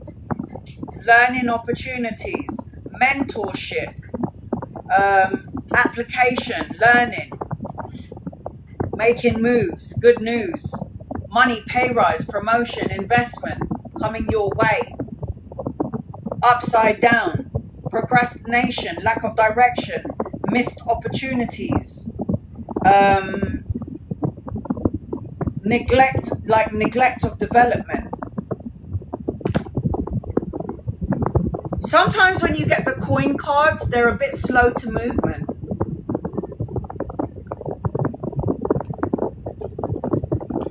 Here, he's slow to movement. Knight of coins, very slow. Look at the horse, it ain't even moving. When you look at the horse, the knight and the knight of wands and then the knight of cups, or the knight of wands and the knight of swords, their horses are moving. So when you get the knight of coins, this is slow to movement, but it's something tangible though, coming your way. So perseverance, hard work, patience will pay off. Goal orientated, the offer, the money, the pay rise, the promotion, but slowly but steady coming your way. But nevertheless, it's something tangible and long lasting with this offer. Upside down, stagnant, lack of progress, inflexibility, missed opportunities, overcautious. Overcautious about what to do with your investment, overthinking about it, taking your sweet time. King of coins. So again, more or less the same energy, but he's now a little bit mature. I always say with the King of Coins, there's something stubborn about the King of Coins, right? So leadership, prosperity, responsibility, strategic planner, and somebody who is resourceful, with the king of coins. When he's upside down, he is mismanaging, greedy, short-sighted, stubborn as hell, and could waste their resources. Same energy with the queen, right? Same energy with the queen of coins. She could have a stubborn streak to her as well. She's also somebody that should be a business owner. The king of coins and the queen of coins should be a business owner. So queen of coins is resourceful, nurturing, stable, prosperous, practical wisdom. She is like the one that everybody relies on. Queen of coins. I rely on her because she's grounded and she's steady. She is the jack of all trade. She's resourceful, domestically skilled. I love her. Capricorn, Virgo, Taurus. Upside down. Stubborn as fuck. Yeah. Neglect, materialism, overburden, lack of care, mismanagement. Holding money and resources. That goes for the king and the knight. Holding back a bit of money. So those are the minor arcana cards. So remember in this lesson for Tarot Part 2, Part 1 is about the majors, star signs, and planetary placements attached to the major arcana cards. That was the first part 1 of learning tarot. And then we've got the minor arcana cards. Free will plays into that. The major arcana cards is fate and destiny, so free will cannot be a part of it because you signed the soul contract and you chose to have those experiences in your life for your soul growth and your soul evolution. So the minor arcana cards, again, you can intervene with it with your free will. So what you do now is you learn the meanings of these cards, or you memorize the words, and then you start pulling cards for yourself. Start pulling cards for yourself. I really hope that I managed to teach you everything that you... Guys, I'm going to repeat it again before I leave. Get the tarot cards, the learning tarot cards, Amazon. It's got star signs, symbols, meanings, planets. Yes, look, it's got yes in the corner. That means yes. So if I was to pull out 3 cards and you'd ask me a question, and then like a couple of cards says no, and then 1 card says yes, the answer is no. Yes, so I bought these because hopefully my daughter will take over for me when I cross over. I don't know if she's going to want to. Once you have learnt the meanings of these cards and you become the pro, you're not going to need this anymore. You're going to move on to this one, because that one is the same as that, but there are no words. You just know it. You just know it. Oh, I'm about to leave now, Stephanie. I've been on here since 1:30. It's nearly 5:30. So you're gonna have to catch up on my YouTube. So when you get the learning card, you'll memorize the whole thing, and what will happen is you'll end up getting the Rider-Waite without it. So then you start practicing without the words. You'll practice. And remember,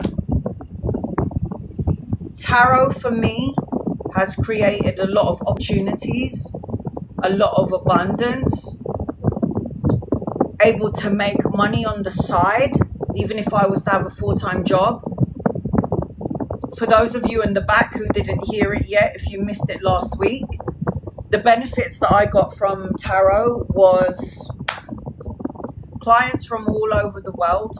I found my soul tribe. I'm teaching because I know how to do it, because I've been doing it for years. It got me an upgrade in my Marriott hotel when I read for the boss. when she saw me doing tarot, can you read for me? She upgraded my room to one of the best rooms in the Marriott Hotel. I've got pictures all over my laptop. I went to a restaurant. I read for the owner. He gave me free food. He gave me free alcohol. The amount of the endless possibilities that tarot brings for you, why would I not want to share that with you? If you're like, I don't know what to do as a side hustle and I love tarot, do it as your side hustle. What happens is word will spread. Word will spread. Now, I want to say something on here because I know that the person that I'm speaking about is not on here.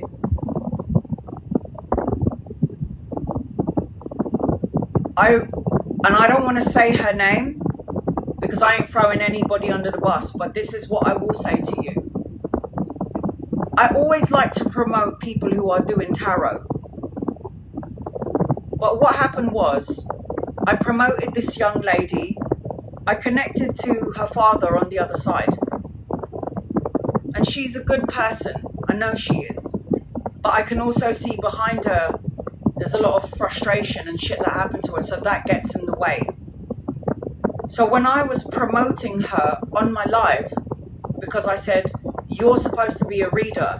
If you ain't happy and you're not pissed and you're pissed off, don't read. Don't read for anybody. But this is what happened. I go, follow her, everyone. She's an amazing reader, because she is. She's a great reader. But then I had my moderator say to me, you know that girl that you promoted? She was awful on her live. And I said, who? And she told me her name and I was mortified. And I said, why? Because she was saying on her live, if you're not going to pay for a reading, then I'm going to leave. That's not what I promote. I do free readings. Free readings on and during my live. I don't threaten anybody. If you can't be a member or subscriber, don't be any of those things. And that's why I'm not promoting anybody until you know the way that I teach. I will not promote you if I don't know you yet. If I don't know how you read and you've said to me you've been reading for a year and I get a reading from you, fine. But because I read for her, I connected to her father on the other side. I can see that in her physical energy, she has disruptions and everything.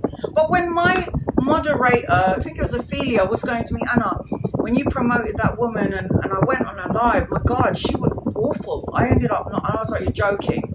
And she was going, listen, if you're not going to pay for a reading, I don't need to be here. That's not how I teach. That's not love and light energy. Don't force people to pay for a reading. I always say, if you would like to get an in-depth reading and you're curious and you want to get a 10-card reading, this is this gift that you gift me, but you can still ask me free questions. You can still ask me whatever you want. I was traumatized when she said that. She goes, I was on her live and I tried to like her, but she was going, if you're not going to pay for a reading, then I'm going to go. Like, that's not good, guys.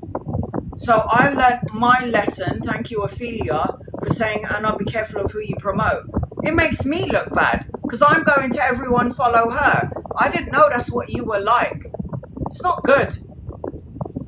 I won't say her name. I'm not throwing her under the bus, but I ain't going to be promoting anybody until you've been reading for a year.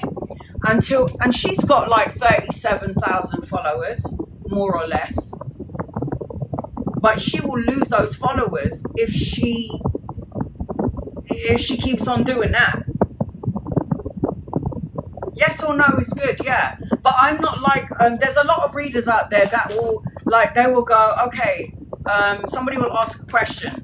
And then they will say, oh, do you think I should get back together with Joe? And then you pull the cards out and you go, no. That's what some readers do, no. Then they go next. Should I go and leave my job? Yes. Next. Should I move house? Yes. I don't read that way. Should I move out of my house? I don't think this is the time to do it because you're manifesting something and you might manifest something that doesn't feel right. I also feel like there's information coming your way. I'll give quick splurts of what all the cards say. So when I do yes/no questions, If 2 is upside down and 1 is upright, I'll say no. The magician, you're manifesting something that you might not like. And be careful of what you're saying, because you might be calling in people into your energy that you don't like. Stay away from gossip and chit-chatter. Anchoring your reading, you got the 10 of Swords. There's something about this move that doesn't feel right. Don't do it yet. Make sense?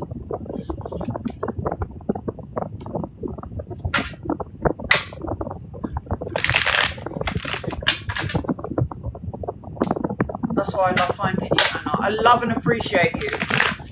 I will always say to you, I don't like taking your money. Like half of you who I've read for last week is going, can I get another reading for you, Anna, next week? And I'm like, no, you're not wasting your money. I could be one of those absolute money-grabbing assholes and go, yeah, okay, yeah, you can get a reading from me next week. One idiot. I'm going to take her money again. I don't do that. And you can ask all of my clients, Anna, can I get a reading from you next week? No. You can come back to me in 3 to 6 months. No.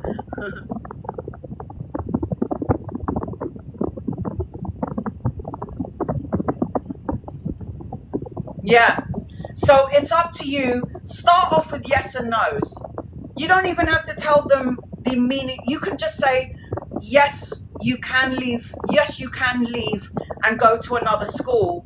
But then there's something about it which I don't like. But yes is the answer to your question.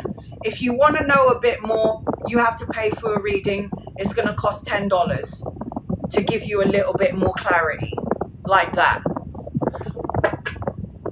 I'm teaching you how to do tarot so you can make a little bit of money on the side, guys.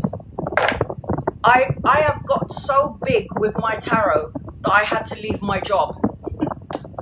When I left my job, no, so let me correct you. When I left my job because I had an anxiety attack,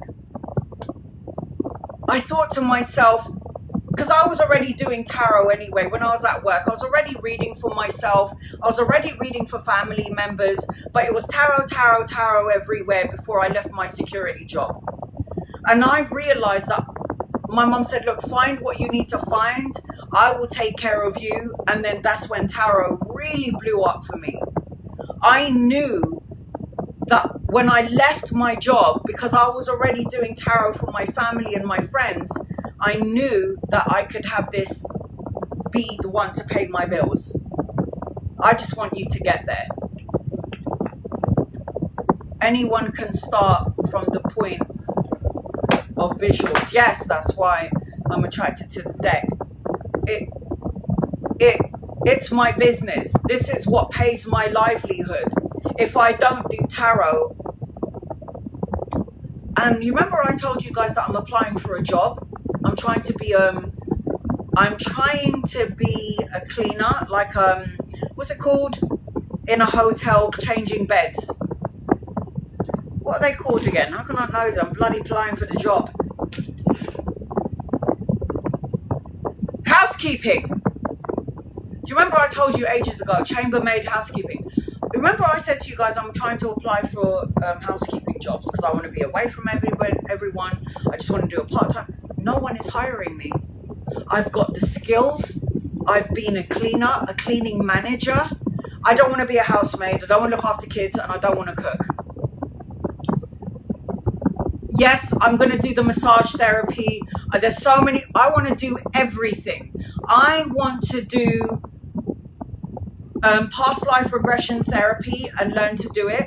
I want to incorporate massage therapy. I want to do it. But I also need money to do the education.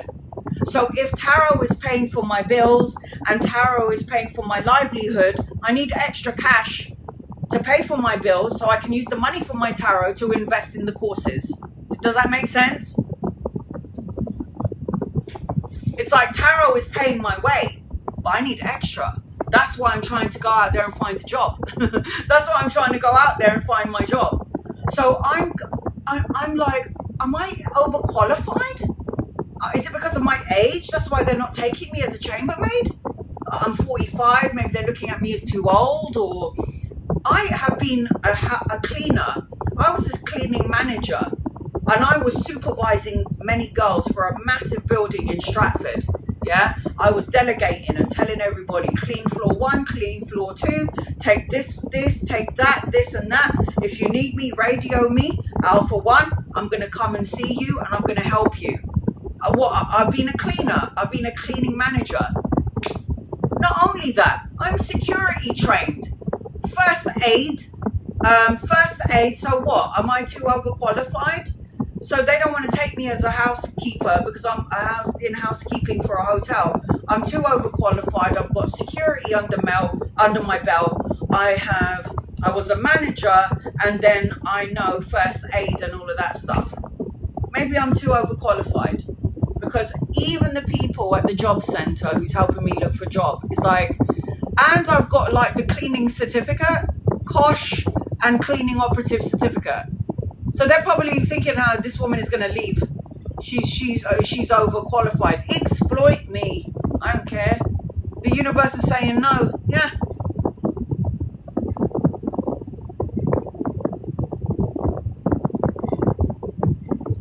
My brother was a concierge, man. He got tips. He got a lot of tips. I could do the concierge, but I don't want to meet people. Because concierge is what? Taking people's bags, going, hello, sir. Can I take your bag? I don't want to do that. I want everybody to get out of their room so I can clean your room. Change the bed sheets, clean the bathroom, clean the toilet, hoover the floor. I know that sounds crazy, but I'm not going to be because I don't want to be around people where I can see like 3 of your loved ones around you on the other side, or I can see a dark energy around you. That's why I quit my job in the first place. It was too much for me. I want to go into a room and clean. I want to go into a room and clean people's beds. I know that sounds so stupid, but you know, I keep saying to God, look, I know that chambermaid might not be my life purpose, but it's only my side hustle. Help me out here. No, not helping me. I'm still applying for jobs. They're not employing me at the minute.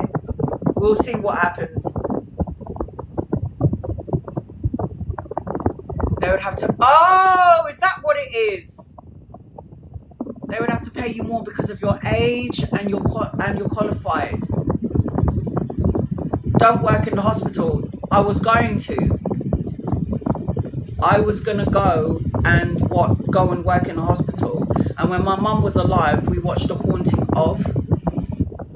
We like watching like paranormal activities, and we like watching people's experiences, true life experiences. So they would interview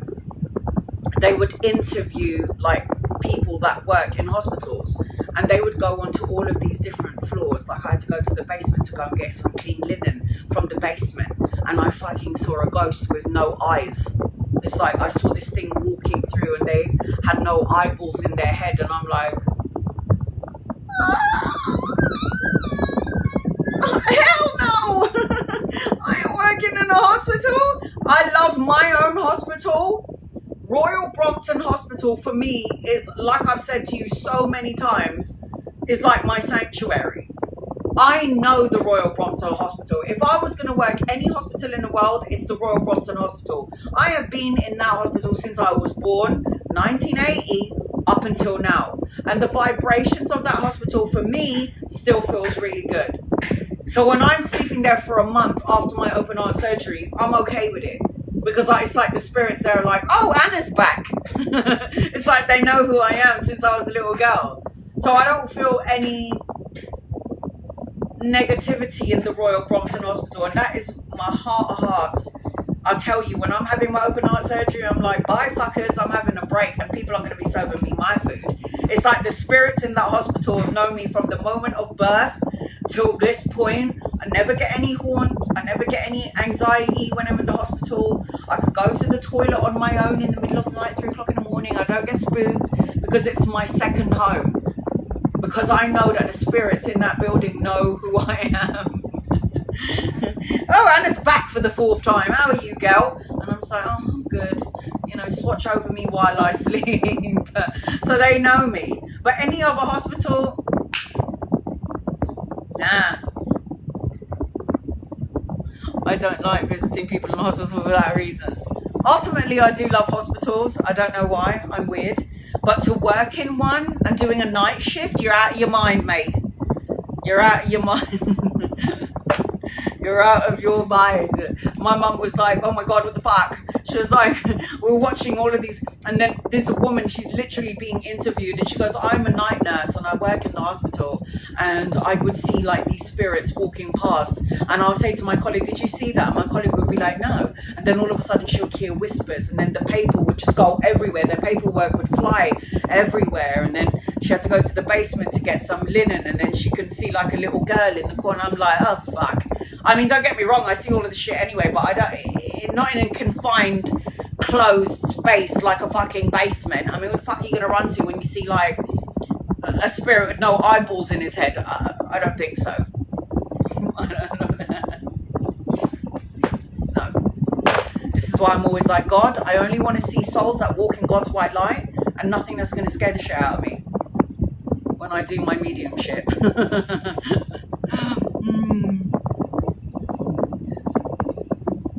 That's what I don't like. I don't mind cemeteries either. The only hospital that I like is the Royal Brompton Hospital.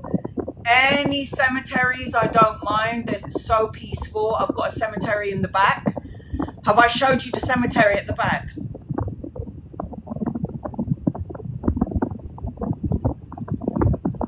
I think cemeteries are so peaceful. I've literally got a cemetery at the back of my garden. I think I showed it to you at one point. It's so peaceful.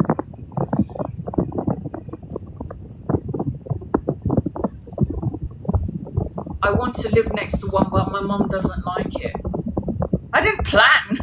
I didn't pick this house and plan to live by, like, you know, like when I first picked this house, I was like, oh, it looks amazing. It looks really beautiful. And I saw a massive garden, and then I was like seeing all these headstones in the back. And by then it was already too late because we already agreed to go in this house.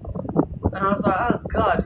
And then I remember, oh my God, when we first moved into this house 8 years ago, every night, like clockwork, we'd hear outside. And me and my mum and my daughter like this under the covers because it's a new house, so we're all sleeping together and we can hear this fucking thing in the garden. Only to find out it's actually a fucking fox. I was like, my neighbour's like, yeah, we get a lot of foxes that fight and argue here, and it does sound a bit spiritual. It sounds a bit creepy, but it's actually a fox. So now, like, me and my daughter would go in the back garden at 3 o'clock in the morning, we're both smoking, and we hear, me and my daughter's just like, yeah, anyway, so what happened to you today? It's like we don't care about it anymore. They don't hurt us. Foxes squeal. Yeah. So imagine we never lived next to a cemetery before, and then all of a sudden we're like, oh my God, there's a spirit outside, and we're like covering our eyes like this, and we got our head over the blanket trying to see if there's a spirit in our room because we're like fucking freaking out because we're going, and I'm like, oh my God, oh my God, oh my God, there's a ghost in the house. And they're like, why are you scared? You're the one that sees shit. And I'm like, what is that sound? It's terrible. Yeah, when they make mad noises. Yeah, dirty little bastards. I have a tiny little church graveyard back of us. Every Sunday I'm in the garden, and the bells go so healing. Oh God, man, I'll tell you guys, I'm telling you. But you know what? This is, in spite of people breaking into my car, and in spite of like mad people running up and down the road and going into people's houses because they're running away from the police, and in spite of, you know, the drug dealer just at the end of the road, it's quite a lovely place to live in. I'm not gonna lie, it's not bad. I'm used to the ghetto life, so it's all right. It's okay. There are other people that are like, I've had clients that would come, no, this is not bad. I've had clients that I have read for, and she's going, I go, whereabouts do you live? And she's like, I live in Brixton. And she's like, I see drug dealers on the road. I can see them, like, there's like weapons. But she's blissfully walking through the neighbourhood of Brixton, all these gangsters there. And then I'm like, she's like, oh, and I feel amazing when I walk through my neighbourhood, even though I can see all these drug dealers and like these gangsters. And then I go, really? And then she's like, yeah, because I came from Africa, and in Africa they kill, shoot, and rape the women, and these are my people.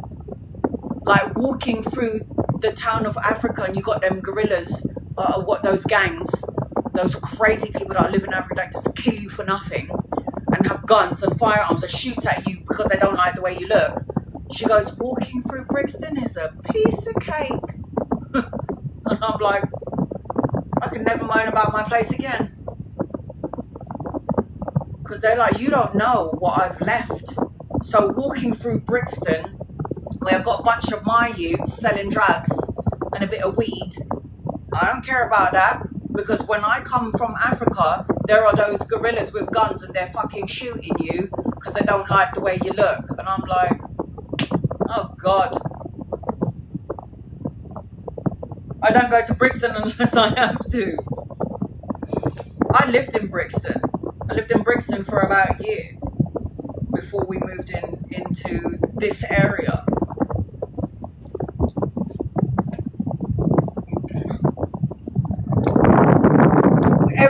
Every country has a gangster town, yeah? And Brix was known as like the Bronx. But it's okay. And they tried to fix up like this part of our town. They tried to paint the town and make it look classy. You can't remove the hood rats out of the class. You can't remove it. You can paint the town to make it look classy, but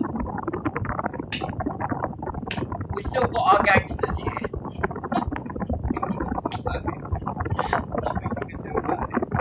Anyway, alright guys, so I'm going to go and order food because I'm starving. I don't know what to eat, maybe Chinese, I'm not sure. So I'm going to put this up on my YouTube channel. It will be, I live in South Africa. Yeah, it's not bad. Yes, there are not so many nice places. I don't mind the hood. Listen, I've had too many of the hood boys, yeah? It's like, why is it always the hood boys that are chatting me up and not a man in a suit that works in a bank? What is it with me? It's like I'd always get the guy that comes up to me and goes, yo, you're right. And I'm like, oh God, I'm a drug dealer. I'm like, no, I'm sorry, no. Not happening. Being baby dad, not doing it again. Not doing it again. Gang life, not doing it again. Can't I just have a nice man who's got a suit on like Christian Grey? For fuck's sake. Fuck off. Alright guys, I love you. I'm going to have something to eat now. I will post this up in a couple of days. It should be downloaded soon, in a couple of days. And then you can watch, and it will be Teach Tarot Part 2. I love you. I hope I helped you in some way. Learn the cards, and who knows? You might be reading for me. You never know, you might be reading for me. Alright guys, I love you. Take care. Bye guys.